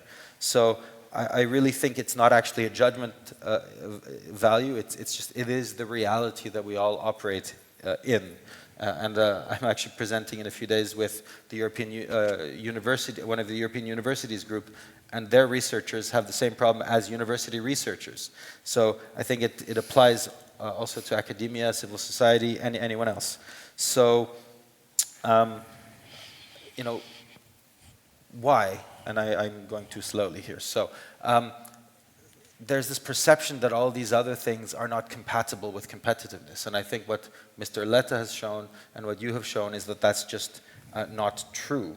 So, they are complementary, and we can find a way forward. And you've actually given us a few of these things. But Europe is not, as we heard earlier on the previous panels, Europe is not going to legislate itself into innovation. It's not going to legislate itself into, world-beating companies. And in the sense, we have a choice of whether we still want, big fish in Europe in a little pond, or if we want fish that can swim in the ocean and maybe become the big fish globally. And so when people talk about this strategic autonomy, it just makes me slightly hesitant, because as I said, we are a continent of partnerships. Florence was liberated by the British, by the South African troops, by New Zealand. Europe was rebuilt in partnership with, the Marshall Plan. I'm an immigrant from Canada here, right? Europe is all these wonderful things, and we can bring it forward together. So if strategic autonomy means saying no to your friends and pushing them away, that's not in Europe's interest, and that's also, frankly, not in the interest of finding a way to fund a lot of the great ideas and investment that Europe needs. So cutting out your friends is usually not a good way to actually go forward and win, if we can be very, very blunt. So lest you think that I'm blaming the European Commission, and we have Amaryllis coming next, I am not. I think there's a lot of very good work and a lot of care and due diligence. But what we have seen in this process, and I'm going to go over a little bit on my time, is just that you end up with outcomes that do not have to do with the initial goals, and where in legislative negotiations you have many last-minute things that are put in that are unquantifiable, that lead to unclear results, unclear outcomes that create completely different, unpredictable burdens for any companies. If you take the AI Act that we worked on, it went from a very solid piece of legislation proposed by the Commission with clear, future-proof, risk-based approaches to a patchwork of sometimes vague rules, where we're now working on the actual rules 9 months, 12 months down the line, where we're still trying to figure it out, and where a company that wants to comply is, that's a huge additional burden. And so, Scott, I think talking about updating impact assessments throughout the legislative process is absolutely key. An independent body such as the Court of Auditors is absolutely key and a game changer. And frankly, looking at that wider industrial policy on how you can liberate some of those funds, which you won't do if you kick out your friends and your partners, frankly, I don't know why people don't think about it, because the solution cannot be public money. If you have public money, then the question is, then who do you tax, and who then has a burden? Daniel, what we want is positive, can you leave the forward-looking. part for the second round? I will leave it for the second round. I have a lot more to say, but I just wanted to end on that, saying it's not about creating new taxes and new rules. It's about implementing what we have in a fair, forward-looking way, and finding sort of positive, empowering ways to liberate that funding on a wider industrial scale. And I think you are leading with some very concrete examples that we support. So thank you, and apologies for going over. Thank you, Daniel, and sorry for interrupting you, but it is my job here. Absolutely. So, and okay, I don't need to, how can I say, introduce in another way Amaryllis Verhoeven, because you already focused on one of the points listed in the report, that is the regulatory burden, so in some way calling in the discussion the role of the public policy and of the European institutions. Amaryllis Verhoeven is she here? Yes. Okay. She's acting director at the European Commission DG GROW, and she worked for many years on single market and industrial policy, and so we are very happy having her, even if we would have preferred to have you here in person, but it is very important to have the perspective and the point of view from Brussels, from DG GROW. So, Amaryllis.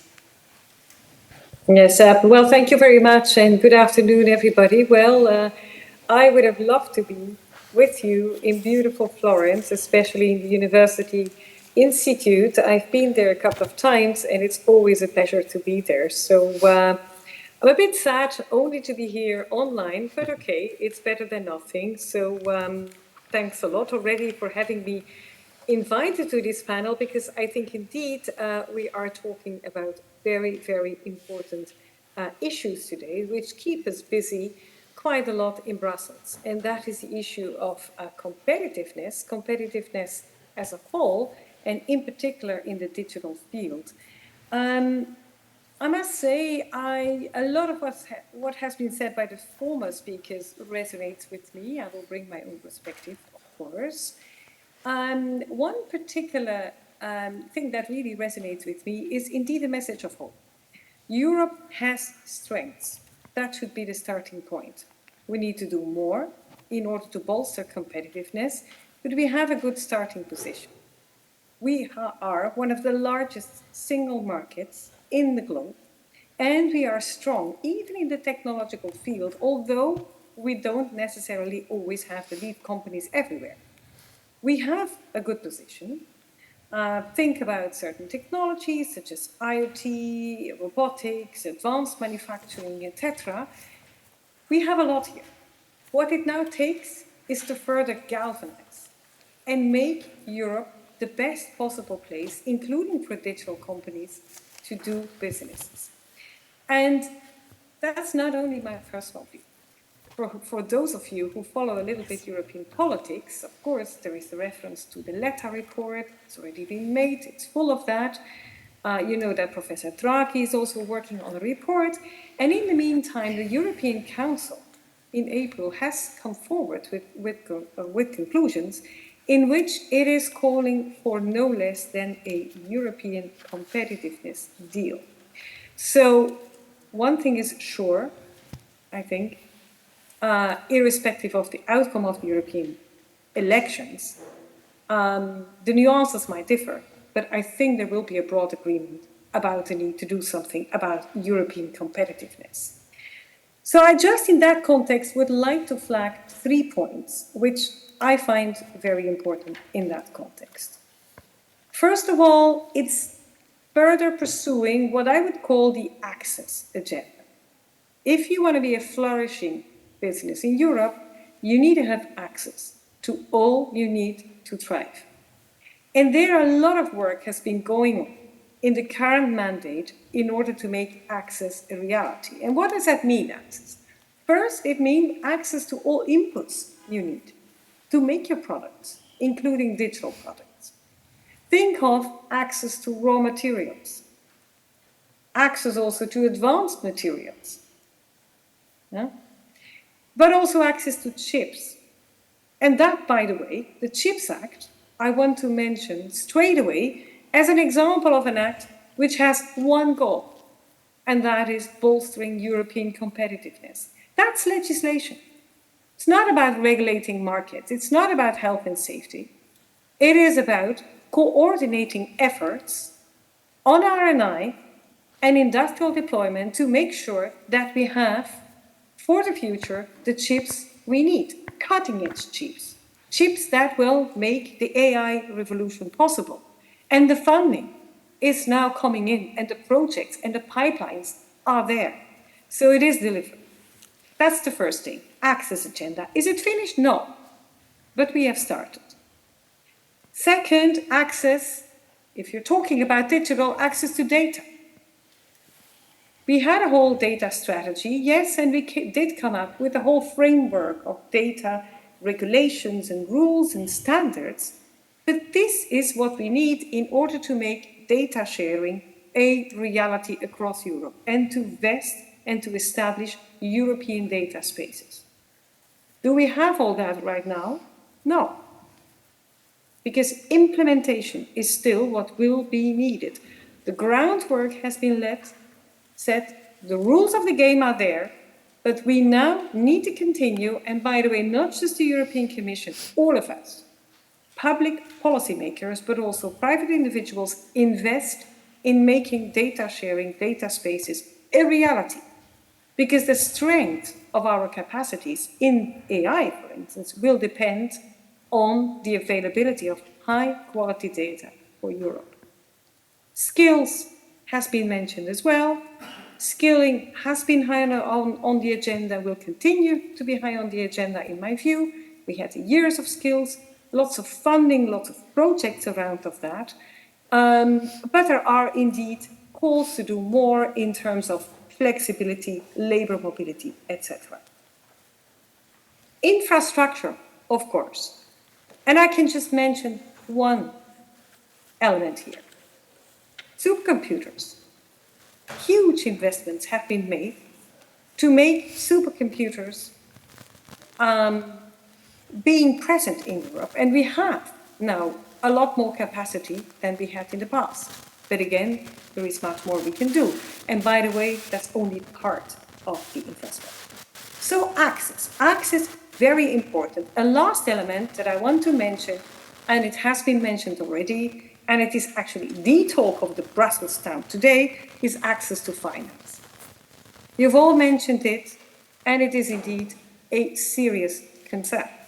If we want to have a credible industrial strategy, we need to bring the money where our mouth is.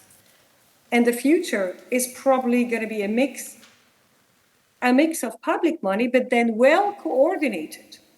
Doesn't make any sense for European member states to compete on the basis of funding with one another. We just kill one another rather than make ourselves collectively strong. And there are interesting ideas here on the table, but also private money. And that's why Capital Markets Union is so important in my view. So stay tuned on this access agenda. Second, another element that is close to my heart, especially when we talk about digital, is harness also the demand side. This is not just a story of suppliers bringing the digital tools we need. This is also about people using digital. And I'm talking about traditional industries across the industrial ecosystems. We see that the level of digitalization is still rather limited, especially when it comes to our SMEs. So we need and should be doing more in order to roll out digital capacity. How do we do that? Well, we have transition pathway dialogues with industry. And there, in that context, I have identified concrete projects to further roll out digitalization sector by sector, taking away specific bottlenecks that might exist. Demand side, levering on the demand side also means... Sorry, Amaryllis, I have to interrupt you as well. Can you close in 1 minute? Yes, I'll close in 1 minute. So, demand side also means that we have to look at the power of the public first. Use public procurement strategically. It's 15% of our GDP, so let's use it wisely. And then my third and last point, and I'm happy to come back to this in the discussion, is of course the single market. Making the single market work. We have adopted a lot of rules, yes, let's now make them work on the ground, implement them. And that's a job for which I call on the member states in particular, because they have to do it with us. And let's invest in digital tools that make the life of everybody easy. And in my second round, I'd like to come back and explain you a little bit where we are on the single digital gateway and on Solvit, because I think that the news on this front is slightly better than what Marcus has made us think so far. So, but that's for the second round. Thanks a lot. Thank you. Thank you. Thank you also for this perspective of hope, this message of hope. And I will give the floor now to Amal Taleb. And she's a director of the EU Government Affairs for European Cloud provider SAP. SAP. So she will bring the perspective of the European industry being in the top position of a European company that is born in Germany, but it is now a multinational company. Yeah. Thank you very much. I hope you can hear me well, and I hope my voice is okay because I'm sick. So apologies if my voice is not as elegant and pleasant as it should be. It's always hard to come after such great speakers who covered almost everything. And yet here I am trying to say something interesting as well. So maybe just to start with a perspective. The last mandate has been an incredible regulatory momentum from the Commission on all the aspects that Amaryllis mentioned before, creating these regulations that are actually supporting our economy in all 27 member states. The high computing capacities, the CHIPS Act is a given. It was expected, it was awaited, it's a good thing. And in the meantime, we had a large array of regulation, creating this framework for digital economy in Europe. It has been a very ambitious agenda. Many, many acts were adopted in a very short time frame. For that, it is, I must say, quite a miracle to have that many important regulations adopted in such a short time frame. Comes now the question of the articulation, of the implementation, of the meaning of it, and how it will apply to small and big companies, European and non-European, within the European market. If I were to use a metaphor, the first movement of this symphony was quite sostenuto. I think it is time for us to go a bit andante when it comes to figure out exactly how the melody works for the next movements.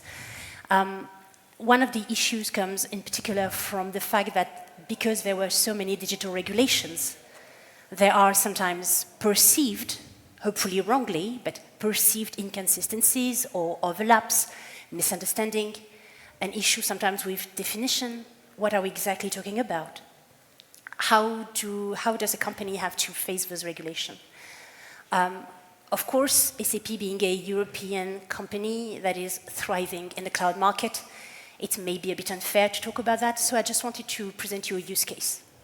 Let's imagine here in Florence, in Firenze, an AI startup with an incredible technology that helps doctors in taking decisions for complex symptoms that they cannot fathom or analyze properly.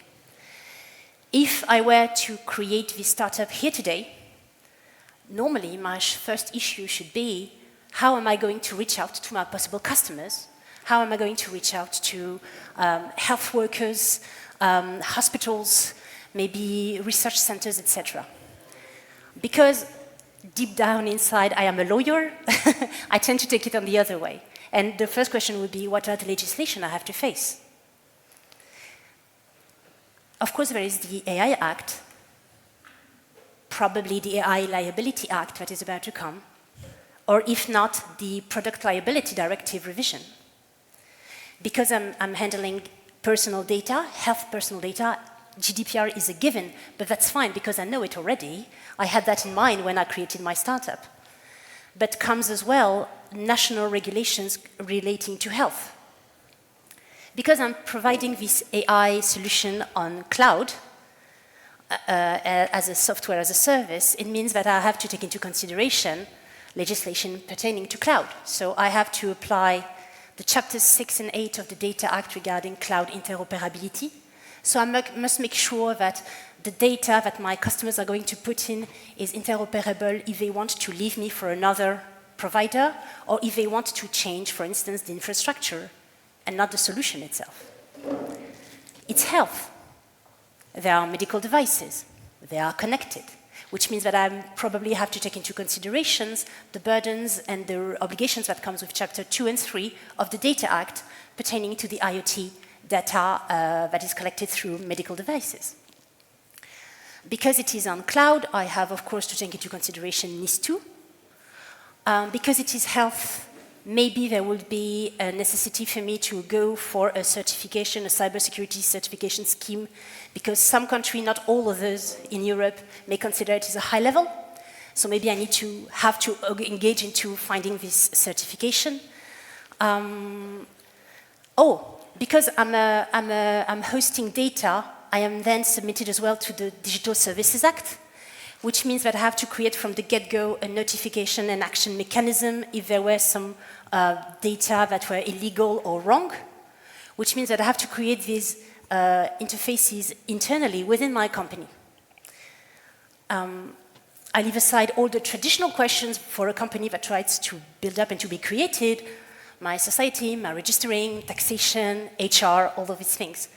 So if I were today to create an AI dedicated to health in Firenze today, in May 2024, and if one of my partners is a lawyer like me, I might have to go through all these questions.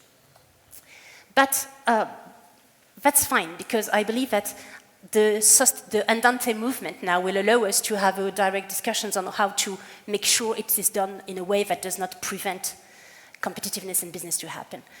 I only have 1 minute, so let me go back to what I think is more important than complaining about regulation. It's what should be done next.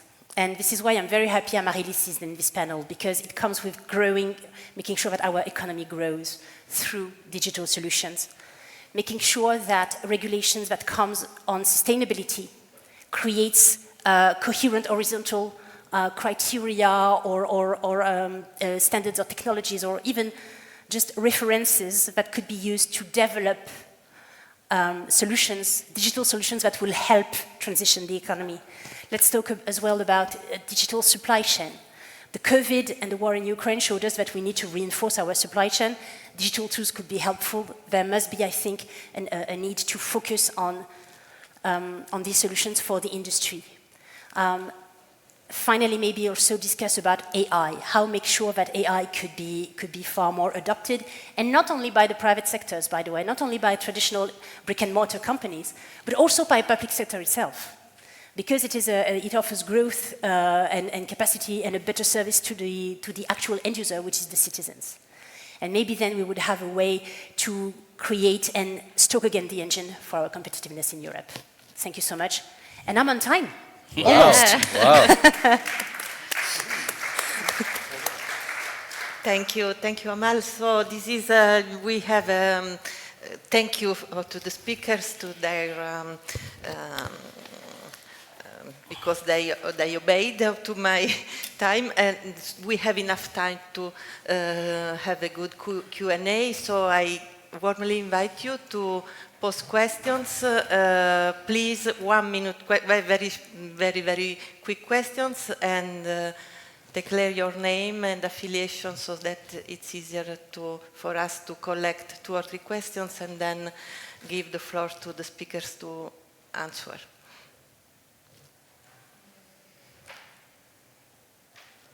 Please. Thank you. My name is Marta Cantero. I work here at the Florence School of Transnational Governance, part of the EUI as well. My question is because it was the time when Daniel time came up, is what is the role of public funding into all this? So just to keep it short, thanks.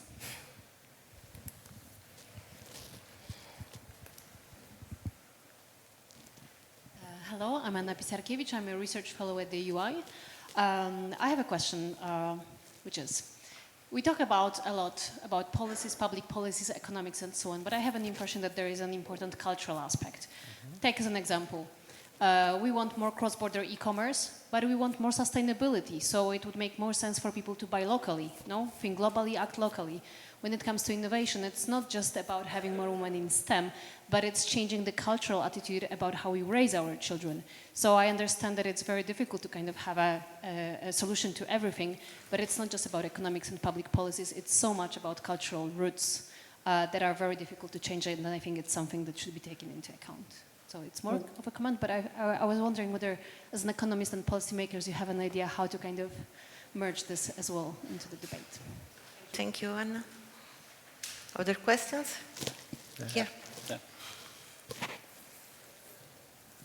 Thank you. My name is Rukulzo, and I'm a master's student at the School of Transnational Governance.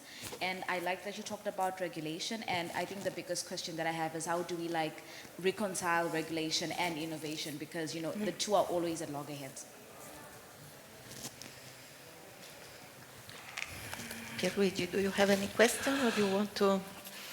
Well, maybe I think one thing I would like to comment in a minute is we had, as Anna was saying, we have split souls in many things. And also on regulation, it looks like, because from one side we are talking about this Brussels effect, and also, let me say honestly, we thought that this legislative term was the time to put some order in the digital world. Maybe 50 laws were too much, were too many, but was kind of due some intervention from Europe, okay? At least this was widely felt in the policy environment. But then maybe there is this thing of, okay, let's regulate. But on the other hand, then the report shows it very clearly. There are things that we are not doing. There are details that we are not getting. And still Europe is a very important market, is a very advanced societies. So why we are slow? That's the real question. So the Brussels effect cannot be the solution.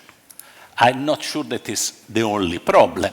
Maybe it's part of the problem, but definitely is not the solution for innovation. Still, I don't think we can legislate for innovation, because legislate for innovation, if this was possible, a lot of old regimes would have done much better. Thank you. I have a questions too, and then I will start the second round. The question is specifically for Scott, but because it's related to the report, but of course I would like also to hear your opinion on this. That is, you propose, among other things, to act on pension funds and insurance to agitate the access to finance. And I was wondering, reading on your report, why don't you put any why don't you think of the banks? What do the banks do? Why do you think that the banks cannot finance startups, risk investments, or there cannot be some regulatory changes based, after which the financial sector, the banking system can work in Europe as in another way. So this is my question on finance. I would propose to follow the same order as before, if you agree. So giving the floor first to Professor Scott Marcus. Okay, well, thank you very much. Thanks very much. Two minutes, yes, 2 minutes, more or less. 2 minutes, 2 minutes each. Okay, thanks very much. Some very thoughtful questions. On public funding clearly does play a role. The most conspicuous example we saw recently was the RRF, the Resilience and Recovery Fund, that was part of Next Gen EU, with something like 700 billion. It's an area actually where Europe is doing less badly than with private funding. One of the studies that I saw suggested that the rate of increase in public funding in recent years of about 5%, I think it was 5% for the European Union, seems to be similar to the increase in public funding, at least at the time of the study, to China and US. It was private funding where the rate of increase was several times less than in the United States or China. Also, I think that it has a different role. I mean, the kind of public funding that the European Union is doing, it might include things like basic research. Normally, it doesn't include trying to get a startup company off the ground because the government really isn't in a good position to pick winners and losers, and that would clearly involve conflicts of interest as well. Now, on the cultural issue and e-commerce, I think it's a good point. I would say that the question of whether e-commerce is good or bad for the ecology is not as simple as you might think. There's a fairly good study that was done that argued that it was actually better for the ecology because, recall, if you order something online from Amazon, you're not taking a trip to the store and not burning gasoline to get there, or whatever else you use to get there. The actual trade-off is a little more complex. It's not always better, but at least one study argued that on balance it was. There's a study for the Parliament that actually looks at some of this. I could point you to it. On the question, let's see, the question, regulation versus innovation, from your question. There are trade-offs. Actually, something that I would point out, and this is also relevant to Pierluigi's question, also relevant to a discussion that we heard from Markus Reinisch of Meta in the earlier panel where Mr. Letta spoke. There's different kinds of legislation. I normally like to make a clear distinction between regulatory policy versus industrial policy. Industrial policy is typically more of a political function, and it's trying to promote industry. The tools there might include things like funding. This has a different impact on industry than regulatory restrictions. There's still limits to what it can do for reasons that I said. Government isn't necessarily the right place to pick the winners, but at least they can try to tamp down some of the impediments. But indeed, with regulation, again, things like the one in, one out and some of the other mechanisms that I mentioned are designed to try to deal with this. The idea was that any time that a burden is increased, another burden should be reduced. The idea is great. There's a serious implementation, but what I argue in the report is it's a little off target. It's the right idea, but the target needs to be better specified. Why so slow? Well, part of it certainly is that with 27 member states plus hangers-on in the EEA, just the frictions, the transaction costs, I think, are high in getting things off the ground. And if I compare this to the United States, where I was born and lived a large part of my life, if we compare the speed of legislation, There, the speed of legislation is infinite because nothing can get through. So, so actually in that sense, the European Union is blazing fast, but there are limits to what legislation can do. Compared to China, we're slow maybe. Let's see, the questions about pension funds and banks is a good one, actually. Again, the 5 minutes left or 5 minutes? But not for you. Not. Oh. I knew it couldn't be. I knew it couldn't be just true. Answer in two words. In two words, and then. Okay. Banks is an interesting idea. I mean, mostly the banks have to make returns on their deposits, so that makes it hard for them to take high-risk things. But maybe there are things that could be done. I honestly haven't thought about it. I'm not an expert on banks or on pension funds or on insurance, to be honest. With pension funds and insurance, though, particularly for the defined contributions plans rather than the defined benefits, there the returns to pensioners could vary based on how the investments go. Okay. So they have some flexibilities that a bank wouldn't have. I'll be very short try to do each. Public funding, very important, but it's not the solution. I would actually say you need more public funding for some of the national regulators that are implementing, because a lot of them don't have the capacity, the skills, the funding to actually regulate and implement properly.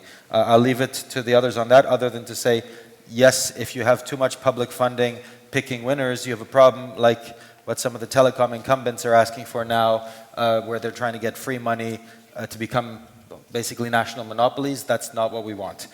Culture, absolutely, and I think we've all been hitting on this. But, just to give an example, technology can also solve a lot of these sustainability problems. So, a huge boom in a lot of the local SMEs has been through more personalized advertising, where your local, butcher can find new customers and then put them together. So it's so complex, but the cultural aspect is indeed very important, and it's actually what I think we're trying to help solve, which takes us to the regulation versus innovation question, which I think is the fundamental one. I've been in Brussels almost 20 years. Each new commissioner comes in and says, I'm going to complete the single market by regulating. None of them have completed it, and I would argue the only real single market is by some companies, and that the actual single market is more fragmented than it was when I moved there, because it's just so fragmented, with some companies dealing with almost 1,000 regulators, is what we heard earlier today, which is crazy. So what I'd urge us to do, which is what we're trying to do today, is to reverse the Brussels effect. Instead of exporting more regulation and treating regulation as a superpower, let's actually boost and treat our companies and our innovators as our superpower, and then encourage them with trade deals, encourage them by liberating funding so that they can go out there and spread with hope and optimism. Amaryllis. Okay, well, thank you very much. Very quickly, first of all, on the question regulation versus innovation. Yes, you cannot create innovation through regulation alone, but what you can try to achieve is a level playing field. And that is basically what we have been trying to do. Don't forget, if we don't act at the European level, what's the alternative? The alternative can be twofold. Either no regulation at all, and that is massive legal uncertainty, or, and that is more often the case, a lot of fragmentation at the national level. And I can give you a lot of examples. Now, that doesn't mean that we have to go on regulating after regulation. I think I can fairly say that we all agree that we have to focus our attention on implementation, on coherence, on making sense.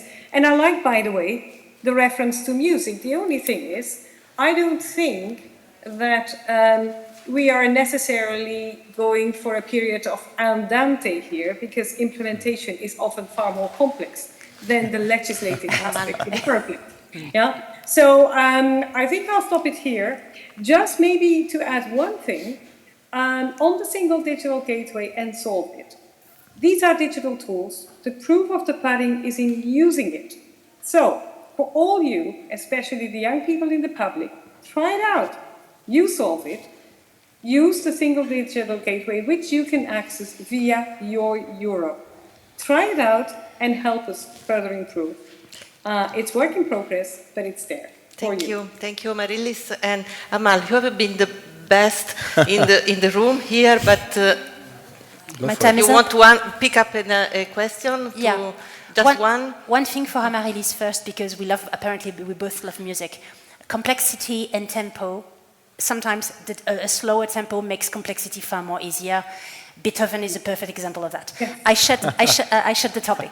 I would like, if you don't mind, to take your two questions together regarding the culture and regarding innovation and regulation. I think one of the issues we faced is that, and it's also an answer to you, Pierluigi, regulation when it comes to the digital economy has been solely and often understood only on the B2C aspect of things, protection of consumers. The real competitive market for IT in Europe is industrial IT. So having an AI for a company, for instance, is going to use it for predictive maintenance of its machinery to make sure that they don't have to overbuy it and use it longer is a very good thing. Having an industry point of view and focus when we do regulation will allow innovation to appear, especially, for instance, in the green transition, because if we have something that is necessary for our customers, we can, and that is then made in a way that is harmonized and easy to implement, boom, there are solutions that are coming to help them doing their green transitions. Public funding, the person left, but that's fine. Very quickly, the one thing that in where public funding could be helpful is in supporting industrial projects that seems too complicated to be dealt solely by the market, because there is a bit of risk. One of the good examples of the current commissions, the one that is unfortunately living, is the IPSAI regarding cloud-to-edge infrastructure, but also what has been done regarding chips and regarding hydrogen. We go there because it will be complicated for one or two or three companies to go there alone. If we have the support, and part of it is public funding, but it's good also to have private funding, and usually it is there as well, then we may be able to face one of these challenges when it comes to innovation that needs to be addressed. Finally, one great thing that would really be particularly helpful, I think, for all the digital economy in Europe is try to make sure that we make digital solutions accessible by making them visible. One of the best way, again, green transition. Make sure that the digital solutions are there to support companies' effort to go green. Another example, public sector. Making sure that public sector can use it to provide a better service to its citizens without necessarily increasing the cost. Maybe also, and again, because we talked for years now about rehaving industries in Europe, having a focus on our business networks and on our digital supply chain, making sure that companies, small, middle-sized, big, can all work together in having safe and efficient, because digitally driven, supply chains. Thank you. Pierluigi, maybe we don't have time for conclusions. Just thanking everybody for this participation, and let me conclude on the idea one in, one out. Maybe let's start to think one good in and two bad out. That's good to be the right solution. Thank you, everybody. Thanks.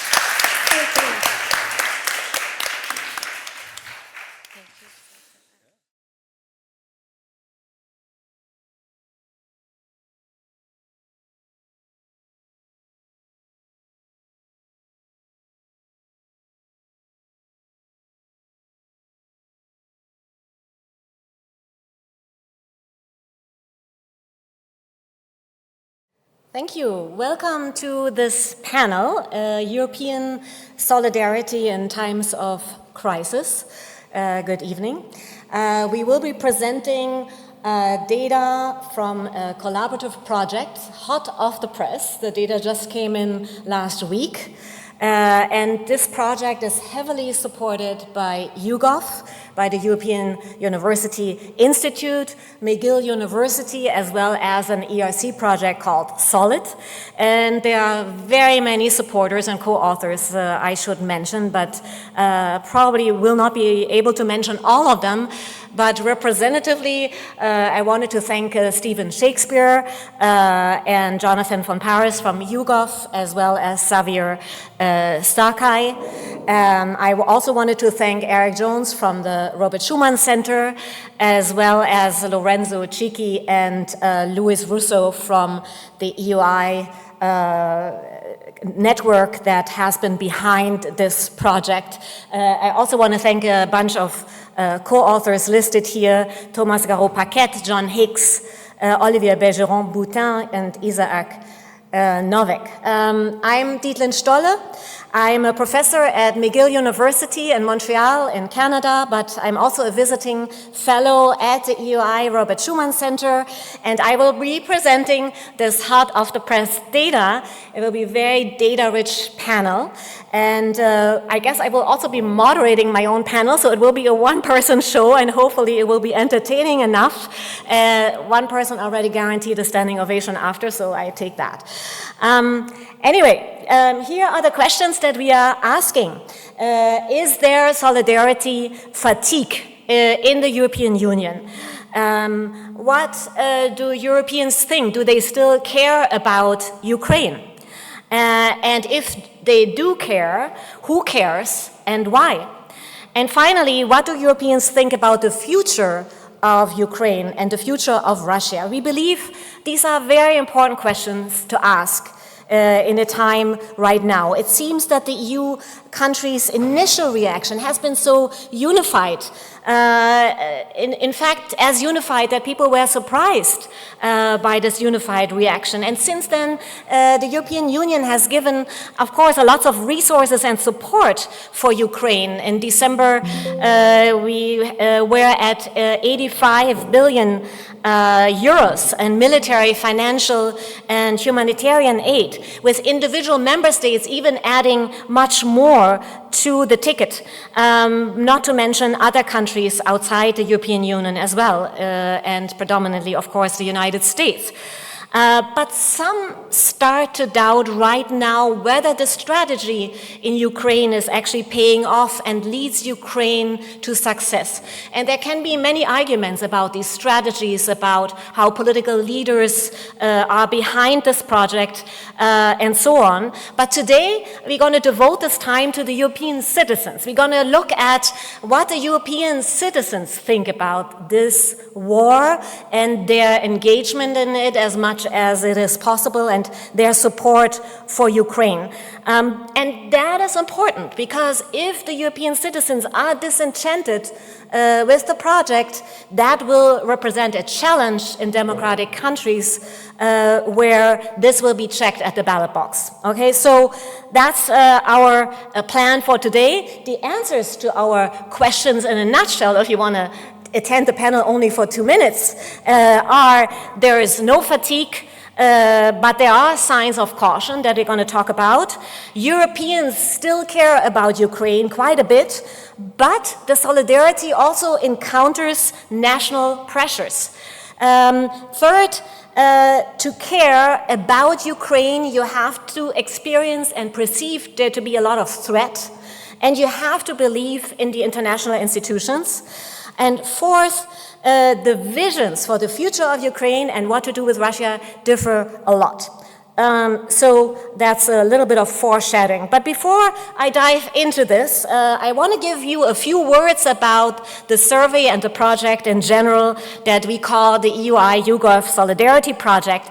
And the idea behind this project is to track European solidarity in various different ways and multiple facets.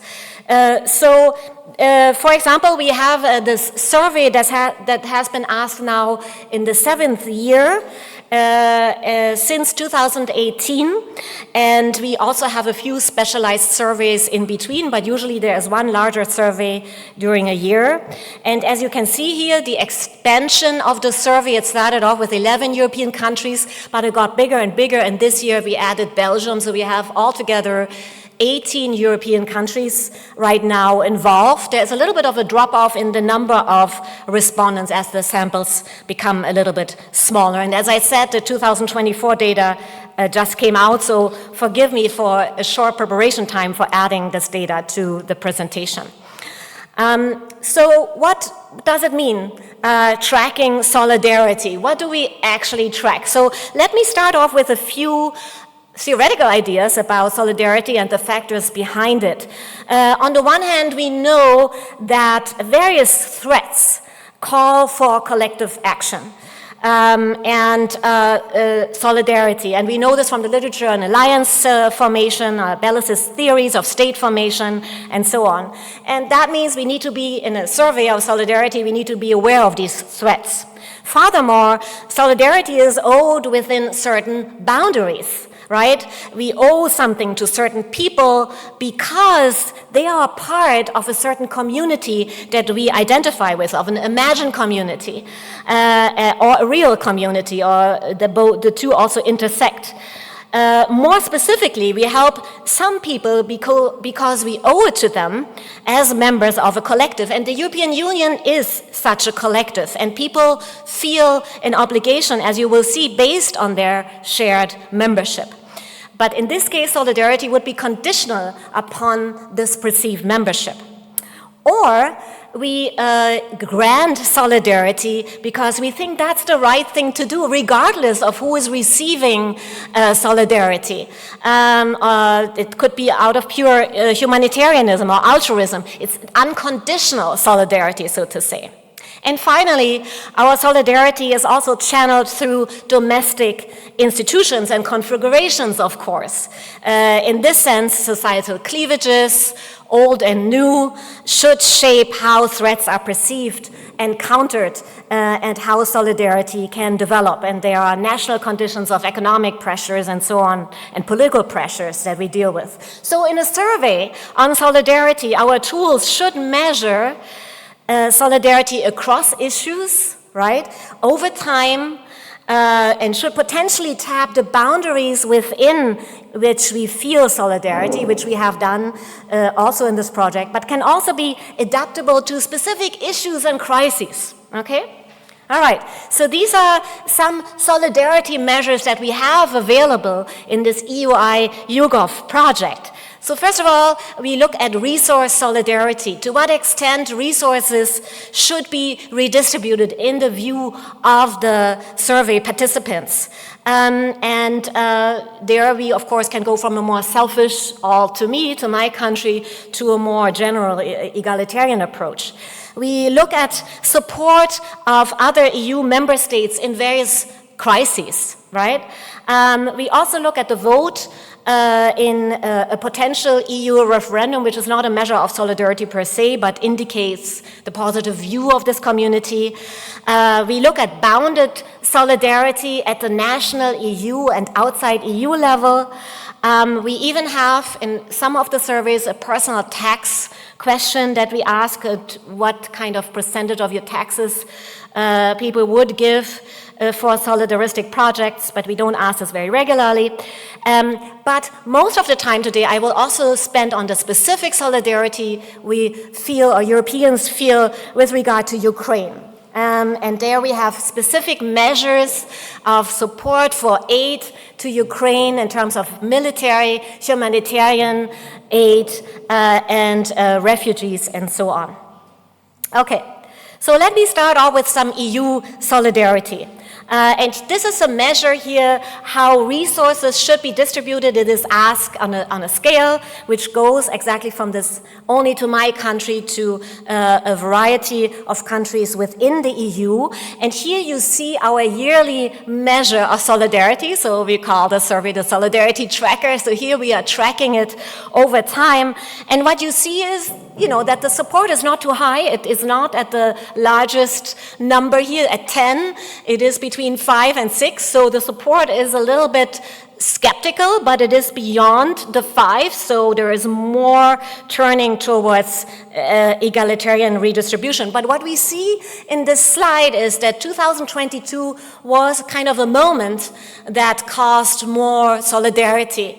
Statistically significantly more. There's not a lot of substance that we see, but this small effect that we see there can be traced back to the war by Russia on Ukraine, and is often called the rally of the flag effect, that this attack is seen as an attack on the kind of group of European countries in general, on values of democracy and Western values in general, and independence. And so in this moment of attack, you support who is being attacked, and so you also in that moment foster the community you are part of, and this is what is happening here. But as you also see, this bump is very temporary, right? It goes back to normal levels. And when we look at the map of how this is distributed across Europe, you see some differences within.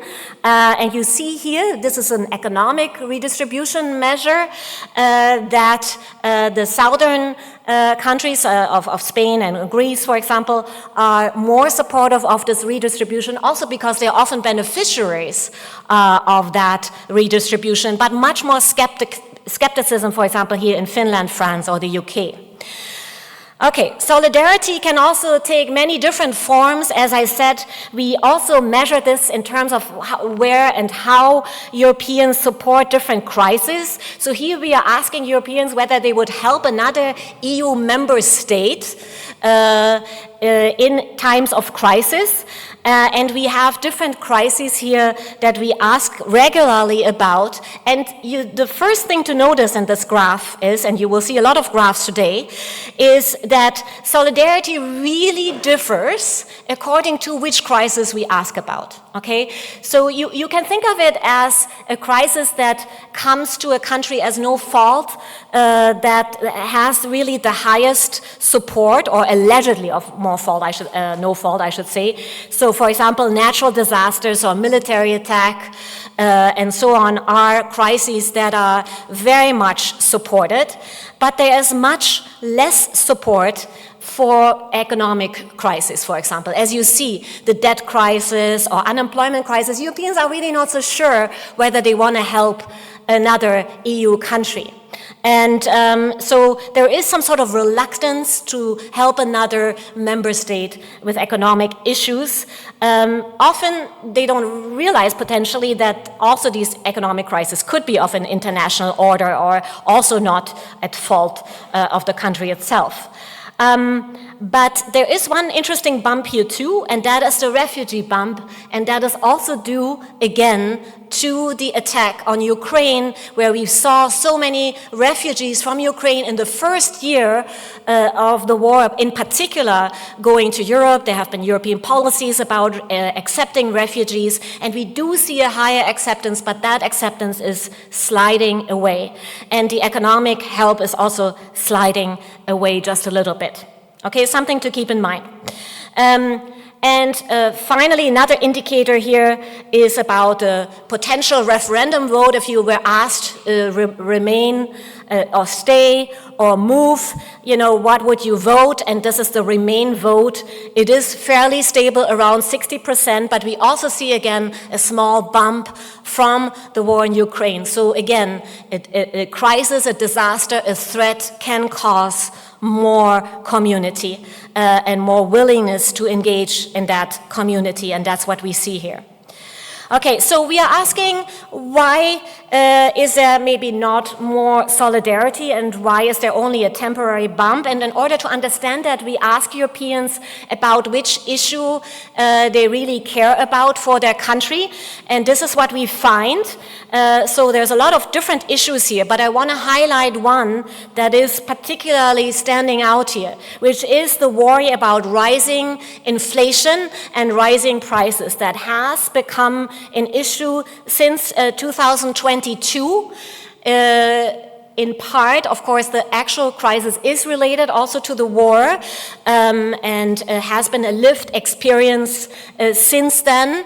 But that is really an issue that really stands out. A lot of more people think about this issue in comparison to previous years. And so now we are doing something that will cause a little bit of a crazy slide, but we'll see how that goes. So we now wanted to test whether the solidarity indicator I showed you in the beginning is related to this. And so we are comparing people here in 2022 and 2024 in whether they mentioned the rising prices or not. And the ones who did mention the rising prices are in this greenish color.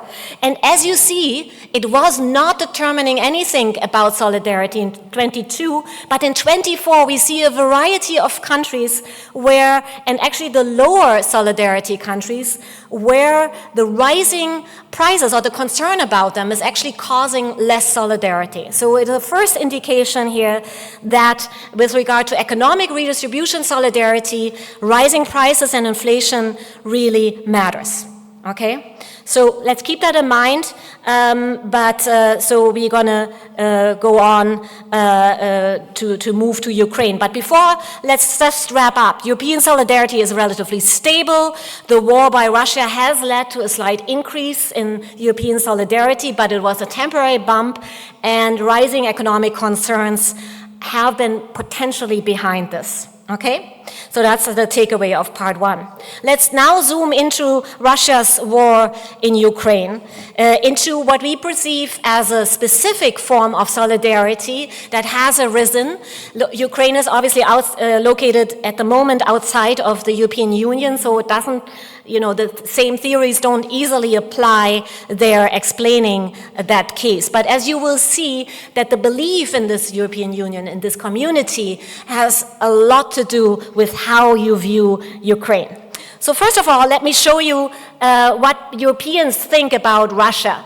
And as you see, one of the most radical changes in the European public is actually the reversal in how Europeans think of Russia, and that Russia is perceived much more as a security and defense a security threat and a reason for defense, as opposed to looking at it as a trading partner and in terms of diplomacy. And you see this reversal here in the blue and red lines that stand for these two different ways of looking at Russia.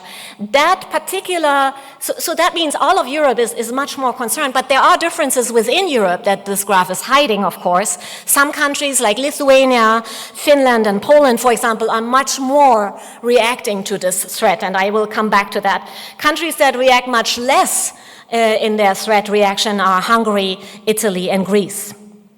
Okay, based on this, and based on the war that started in 2022 in a more full-blown way, we're asking these key questions.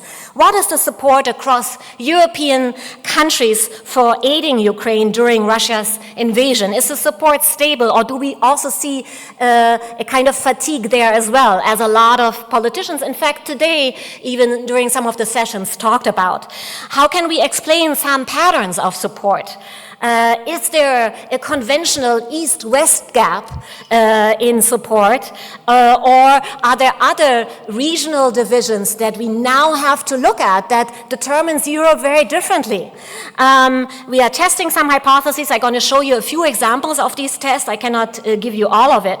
But at the end, we're also going to look at how Europeans think about the future of Ukraine and Russia, and what that means for the war situation in general. Okay, so here we are relying on the same data set, but now, of course, focused on the years between 2022 and 24. I list here all the countries that we include in this analysis. There's a new country that we haven't included yet, Belgium. These are our measures of support for Ukraine. We measure the support for military aid for Ukraine, the acceptance of refugees in the country and labor market, humanitarian aid for Ukraine, the EU membership of Ukraine. In one survey, we also ask about NATO membership, accepting higher energy prices to allow Russia sanctions, and even sending troops to join the war effort, although this was not asked this year, but it is obviously also a very recent issue that President Macron talked about himself. Okay, so this is our first presentation of our data here, and I show you of our sample of the 17 countries here, the kind of solidarity and aid the European public commits to Ukraine in 2024. So this is the most recent wave, and the red dots show the average of each measure that we ask about in the entire sample, and the gray dots are how the different countries line up, okay? So this is what you should take away from this graph. Overall, the support for Ukraine is still very high, okay? For 3 of the 5 measures, this is around or above 50%. The support heavily depends on which measure we are asking about. There are some measures that get much more support than others, and we're going to go into that. And the gray dots, the different countries lineup, show you that the European public is quite divided on these questions. It is not a unison front that is often talked about, or people perceive it to be. Somebody even said today it's a valence issue. It's not. It's not when we ask these European publics. So humanitarian aid is right now in our sample at 73%, refugees at 65%, and accepting higher energy costs is the lowest at 35%, fast-tracking the EU at 45%, and military support is around 50%.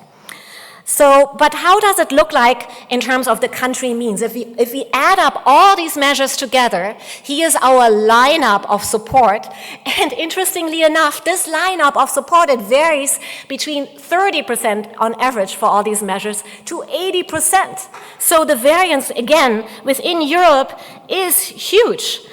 Scandinavia and Lithuania are clearly ahead here in the curve with the highest support across all of our measures, around 3/4 of the public or more, whereas Bulgaria, Romania, Slovakia, and Hungary are much behind, and Italy just follows there. And lots of these cases are below the 50% threshold. So the goal of one part of our project is to explain this particular variance, but also the variance that exists, of course, within the countries.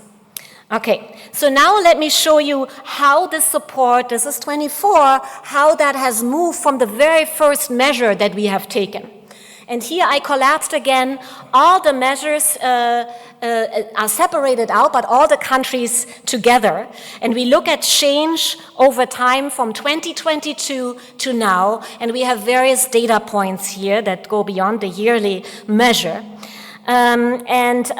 We see, of course, the so-called rally around the flag effect and very high support in the very beginning. But since there's a lot of talk about war fatigue, not just in Ukraine, but in Europe, we also need to look at the longitudinal aspects here. So we see overall the highest decline exists for the acceptance of refugees from Ukraine. And we have a sliding of 13 points here. And we also see a sliding in humanitarian aid. Now, I should say that these come from extremely high levels. So there is a ceiling effect, a normalization effect as well. But all the other changes are relatively minor. So it gives you a very stable picture of support with a few cautions. And the refugee issue I want to point out. And now I'm going to show you this graph, but now by country, so you can imagine that slide will be very full, but I'm going to highlight a few things about it. Okay, so I know this is a lot to digest, but I'm going to highlight a few things for you. This is the same graph, but now by country.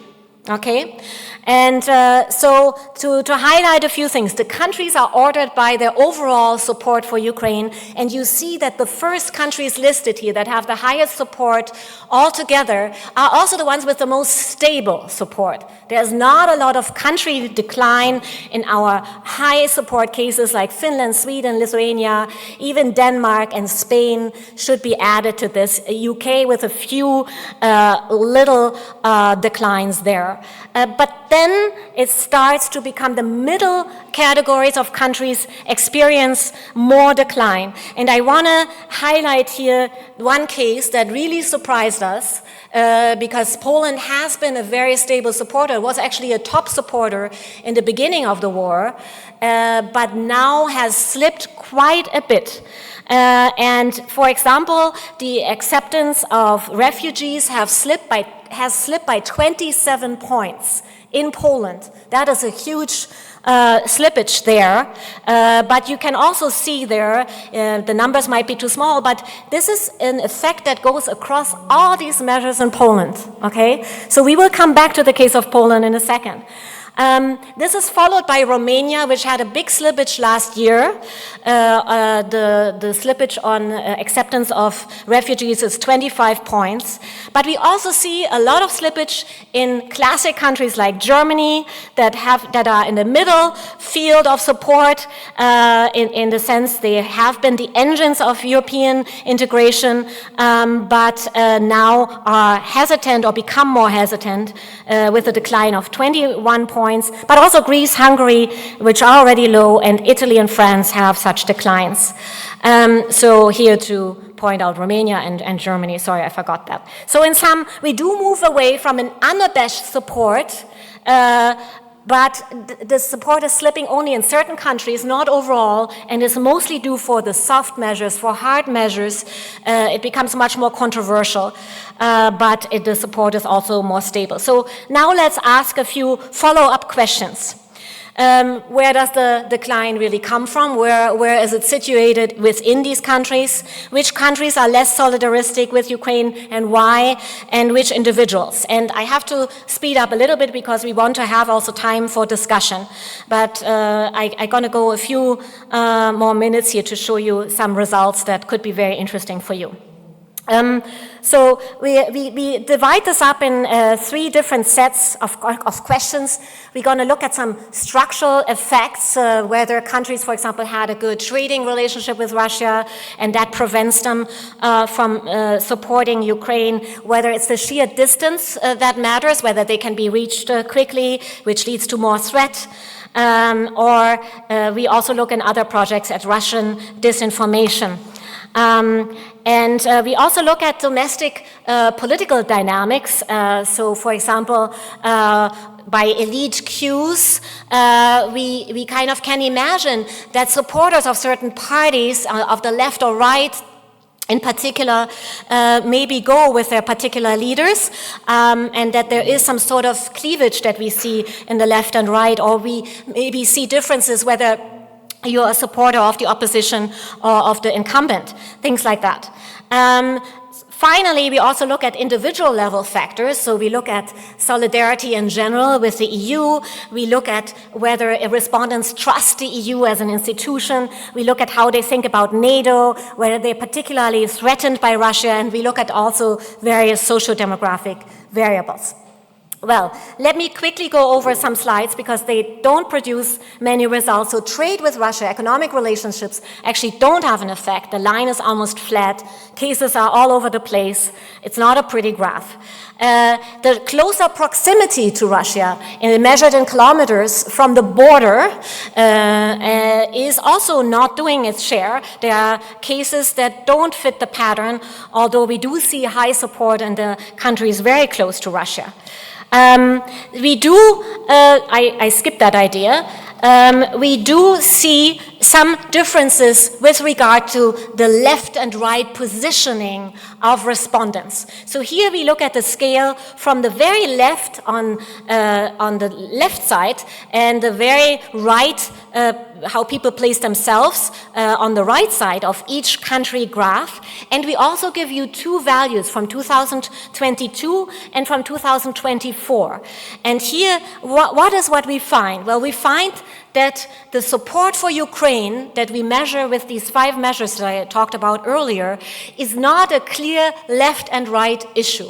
Okay, so we have, for example, countries like Slovakia or Lithuania where the support is much stronger on the right than on the left. But we do have some cases where it's the other way around. Okay, so left and right doesn't determine anything. But what we do see in 9 of the 16 cases depicted here is that when there is a slippage, the radical right is actually usually lower in their support than the center identifiers. Okay, so there is something about the radical right that comes through, and this is particularly the case in Poland, in Germany, to a certain extent also in France, and in the Netherlands, but in Hungary, so where we see a lot of differentiation there, where the radical right and the right are much less supportive. But the left and right cleavage just simply does not hold. Okay? Now I'm going to show you comparing incumbency supporters with opposition supporters. According to the rally around the flag effect, all kinds of party supporters are being carried over to support the mission, and the mission was in 22 to react swiftly, and as you see, there is almost no differences in 22 between supporters of incumbents depicted in red and supporters of non-incumbents depicted in blue. But we do see a slight difference between them, that incumbent supporters are usually more supportive of Ukraine. In 2024, this changes, and particularly we see in the 4 countries of middle support, we do see a rising cleavage between the opposition and the incumbents, particularly in Germany and France, as well as in Croatia. We do see this kind of movement away from the incumbents, from the government support, and that is something to watch out. Okay, so we need to pay attention to those particular cases. Lastly, I want to show you some of our work on attitudes. Here we are very proud that we have these attitudes measured over a long period of time. So here, for example, you see the importance of NATO in blue, which is extremely high, but has also risen in many of the high support countries.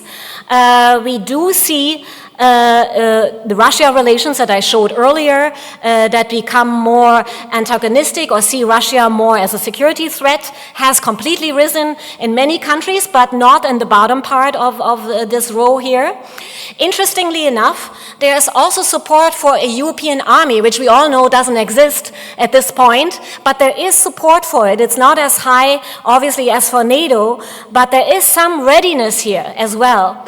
But the key question is, of course, whether people are also ready to increase their budget and their defense budget in particular. And here, there is still some work to do. And we know that, right? So although it has risen, and particularly has received a bump in 2022, this bump is also not sustained. Okay, so now these attitudes matter for Ukraine support. And here I'm just summarizing very quickly that the solidarity a person feels to the EU and the EU countries is, of course, a high determinant of Ukraine support. But the belief in the institutions of NATO and the European Union really matter a lot too. Ukraine supporters are also supporting democracy. They are defenders of democracy as well. So that is a very consistent finding across. So at the very end, and I really have to cut this a little bit shorter, but I'm going to show you some extra insights from a special survey that we have done in the end of 23. And we are asking these questions. What are Europeans most worried about in the context of the war in Ukraine? What do Europeans consider an ideal end to the war? And which conditions need to be fulfilled to pick up relations with Russia again? So I might not come to the last point, but we can look at this in the Q&A. So first of all, about the worries about Russia's war in Ukraine. We do see a lot of military and humanitarian worries, but half of the worries are of an economic nature. And this is all of the 11 countries in which this survey question was asked. And it is interesting, so the nuclear escalation of an attack is on people's mind. But to the same degree as war crimes committed in Ukraine are on people's mind and human rights abuses. People also think about further Russian invasions in Europe. Very few only in these 11 countries think about that their own country could be invaded by Russia, which is the brownish kind of column there. But a lot of concerns are also of an economic nature, right? About energy prices, food prices, and there is some concern also about the impact on refugees, although that is going to be a fundamental issue I'm going to show you in a second. Because how does that relate to Ukraine support? We see that being worried, interesting, I thought the effect would go the other way around, but being worried about a nuclear escalation has a positive effect on Ukraine support. War crimes, of course, as well, further Russian invasions, also this threat perception, but the economic worries don't really determine Ukraine support. That's very interesting. Besides one, the impact of refugee intake on the country. That has a negative effect on Ukraine. And if you are not worried about anything, then you're really not supporting Ukraine at all. So I want to close with one more set of slides here about the preferred outcome of Russia's war in Ukraine. And here we gave the respondents different scenarios. Okay, so for example, so it goes from left, which is the most pro-Ukraine scenario, that Ukraine takes back all of its original territory, including Crimea, to the very right, Russia gains all Ukrainian territory, and believe it or not, there's also some support there. Russia takes more Ukrainian territory than pre-war, is also supported, but it's really sidelined. So the most is Ukraine returns, or Ukraine returns to the territorial situation pre-war. Note also that a lot of people don't know what they think is an ideal outcome of the war.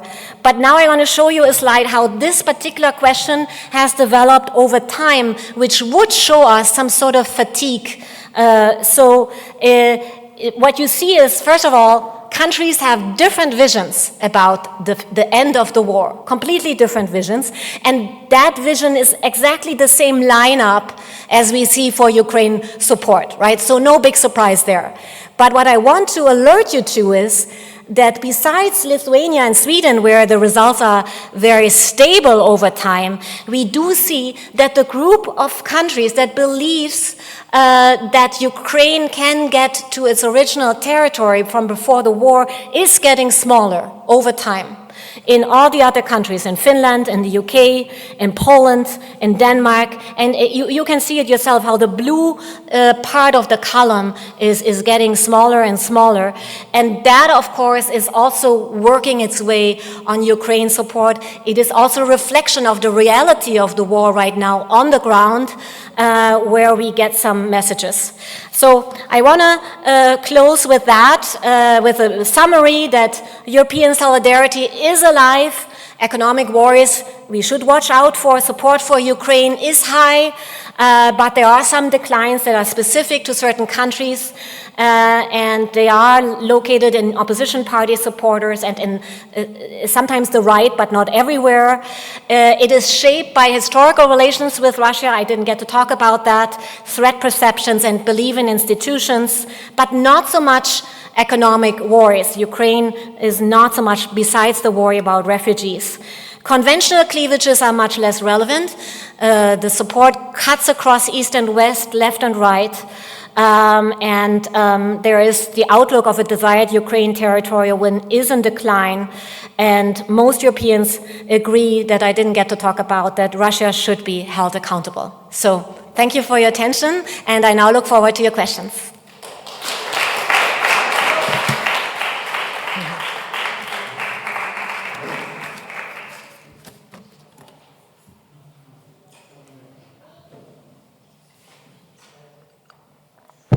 It was a little bit of tour de force, I understand that. I have lots of data, a lot of things to digest, but okay, I cannot move, I have to stand here.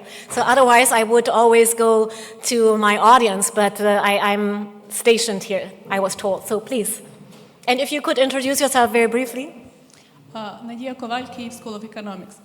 You had a very interesting graph on perception of what relations with Russia should be. Either diplomacy and trade or deterrence and other similar things. And there is a very swift change from 2021 to 2022. And my question would be, why do you think European public opinion actually normalized Russian behavior before 2022? Like the war has been raging for 8 years now.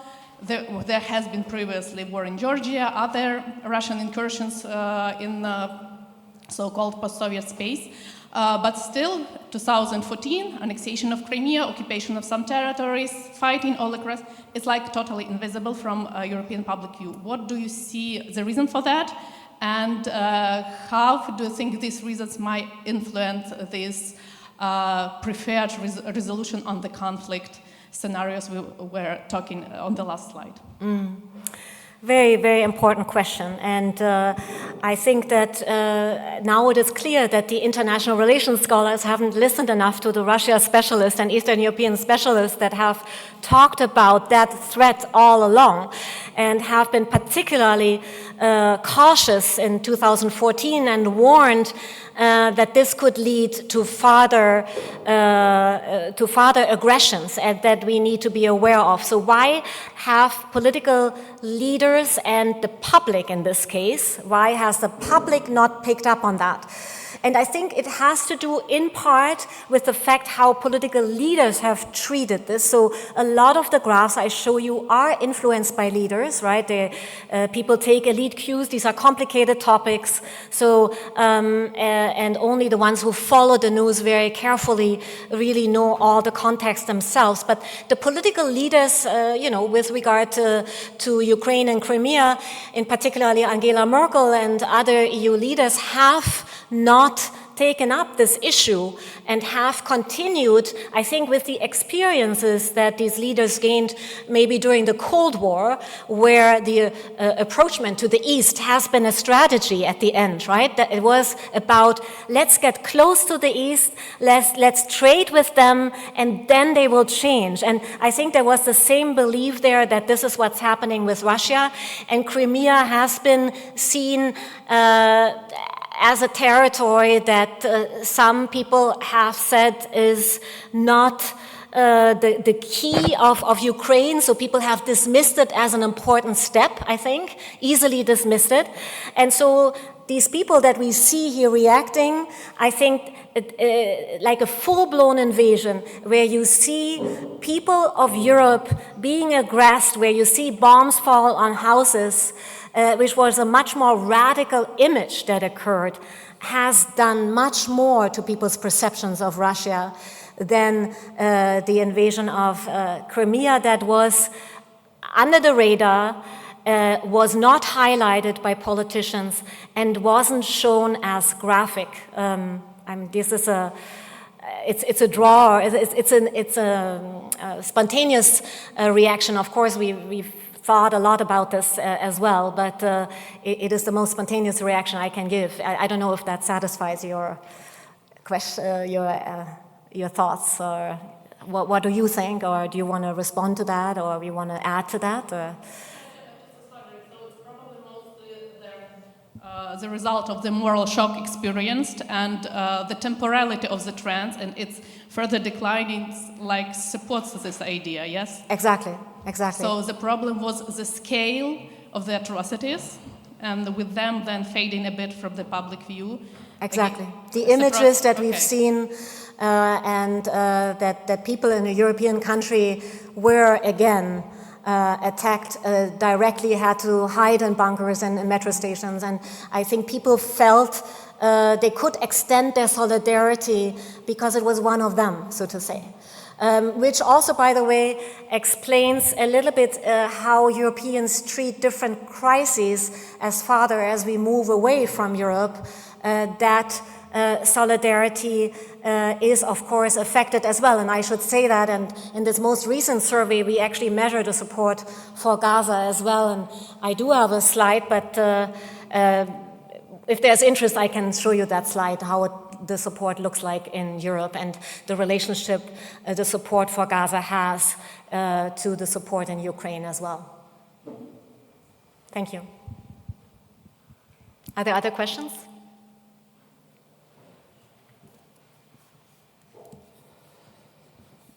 So first of all, thank you for your presentation. It was very interesting. So I'm Stefania Santilla, a master student at Sciences Po in international relations. So I was wondering, you showed a coefficient graph in which it was showed that the fear of a nuclear attack increase the propensity to show higher level of support for Ukraine. So do you have any idea of why could it be the case, and also if you have an idea of the evolution over time? So that was my question. Thank you. Thank you so much. And this question, unfortunately, was only asked once, and only in 11 of our countries, so it was kind of a side project that we had with YouGov and EUI. And so we cannot talk about the longitudinal development. But from my Russian and Ukrainian scholar colleagues, I know that the fear of a nuclear attack is perceived as a negative influence because it is often used in arguments about father giving military to Ukraine, right? We don't want to escalate the conflict. We don't want to overstep all these rules that have been already overstepped in so many ways and so on, and is usually used as that excuse. And so we were expecting a negative effect of it. And so I think that the positive effect can only be explained by two different arguments, and we don't know yet which one is true. That the question on the nuclear threat was perceived to be starting in Ukraine, that there could be, and this is what it all amounts to right now, there are exercises around the Ukrainian border and so on. So there is some sort of knowledge that this is actually a possibility, and people look at this with horror and want to prevent this with all means, and therefore support Ukraine very deeply. So I think that could be one potential explanation. The other one could be that, of course, a nuclear attack could be very local, but it could also be much broader and could have a fallout in Europe and so on, and people obviously want to prevent that. But so maybe people think that the more we support Ukraine, the less likely we are to get to this scenario, but of course, that's not necessarily a good argument. So I think it's mostly the first argument that would explain this, but I would myself like to do more research into that to understand it fully. But thanks for your question.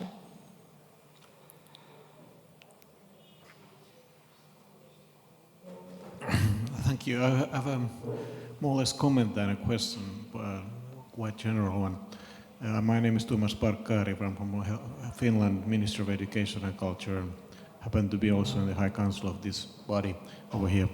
I was just wondering, there wasn't so many surprises if thinking of all the factors behind over there. So I wasn't surprised at all thinking of all these countries with respect to Russia or the proximity of Russia whatsoever.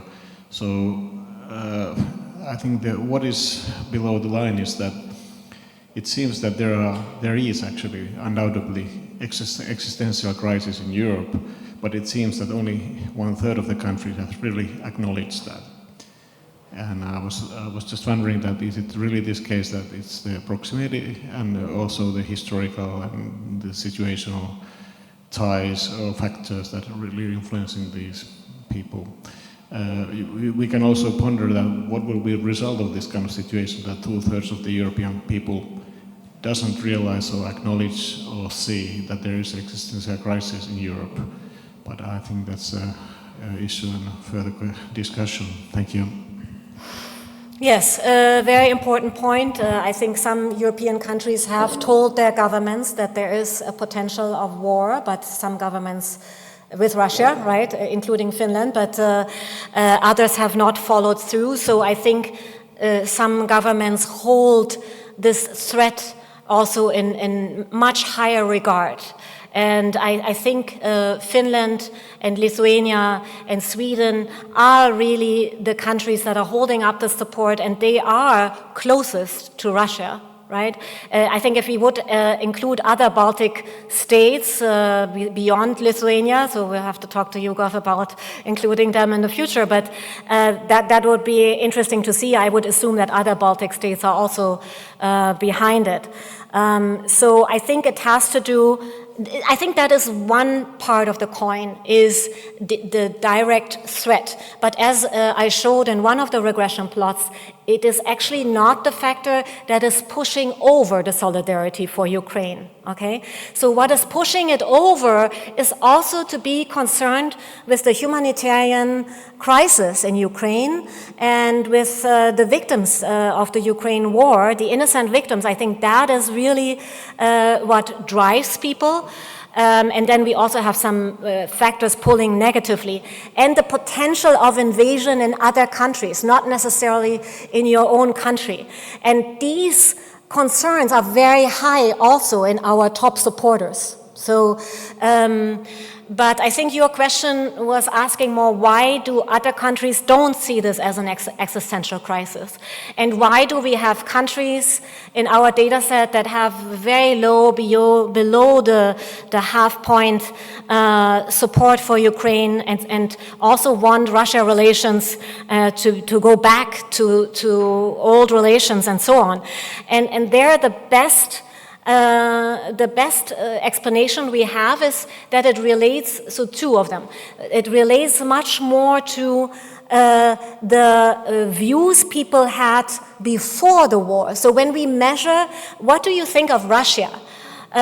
Before the war, then we see a very, so when people support Russia and thought very positively about it, we see a negative effect of that on Ukraine help today.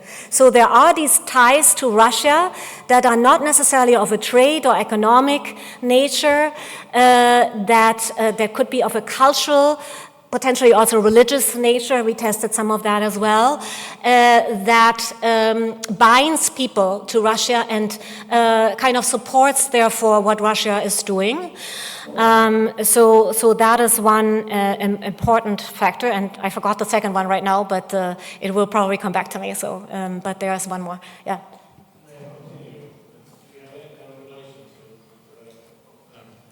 What is the relation with the political? That was my second one. That was yes. question. So yeah. let's assume that there is a very strong historical support for the communism or the very socialist, radical socialist ideas, or vice versa with the extreme right. Absolutely. I think that's a recent phenomenon. That was my second point that you nicely reminded me of.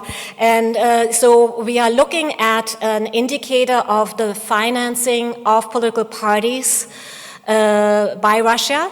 And we also are still looking for a good media intrusion measure.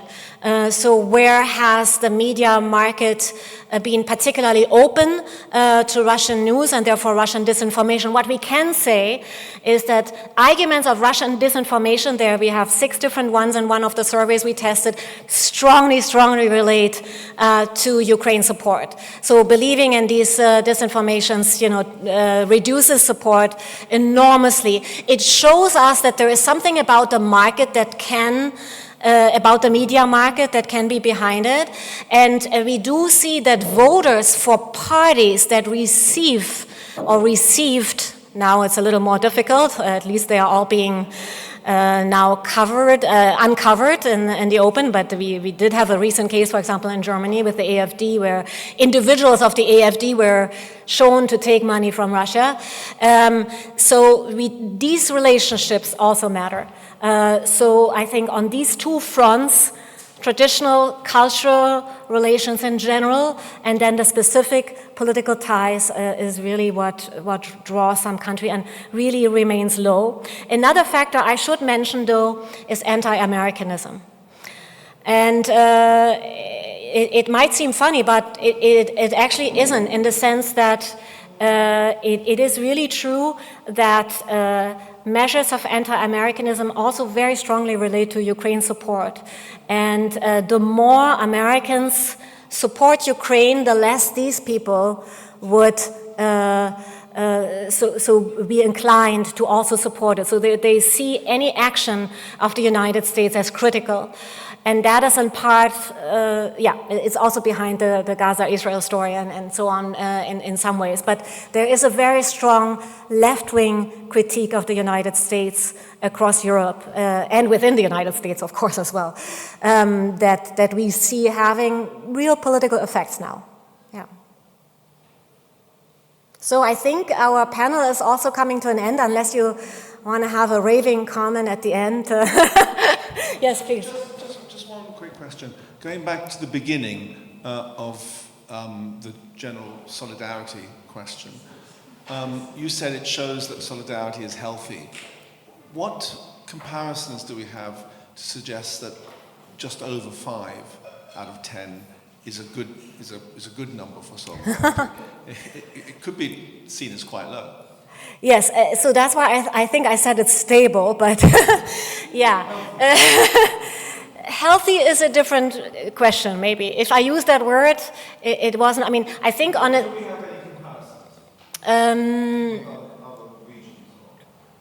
solidarity to other regions. So solidarity to other regions outside Europe would be lower. And we don't have really good comparative questions. The questions on other regions outside Europe, except for Ukraine, are formulated very differently. But we do see much lower support when it comes, for example, to support for Africa and so on.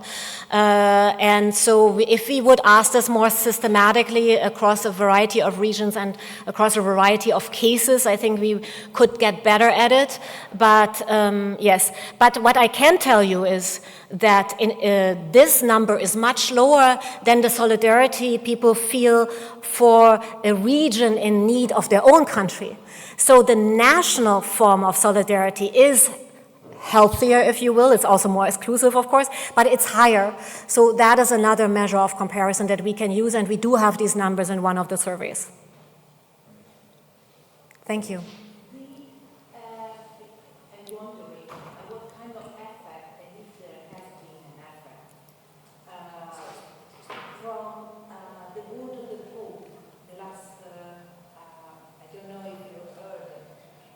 What the Pope said, because he asked, of course, peace and stop the war, but also he spoke directly to Ukraine and tried to accept the defeat.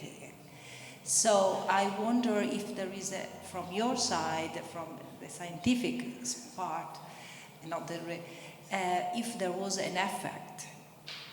Yeah, that's a good question that we can only answer if we would ask the survey multiple times in the same year. For example, it's very hard to have one speech. Also, Macron gave a speech, and there are all kinds of politicians and figures, religious figures that can be important, but to link it to a change in opinion is extremely hard when we only have an annual survey, because there could be all kinds of events that happen in that year.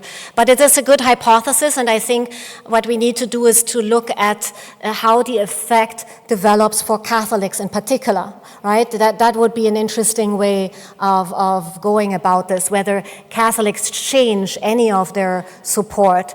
But, there's also an interpretation. I mean, how do we translate that comment for peace?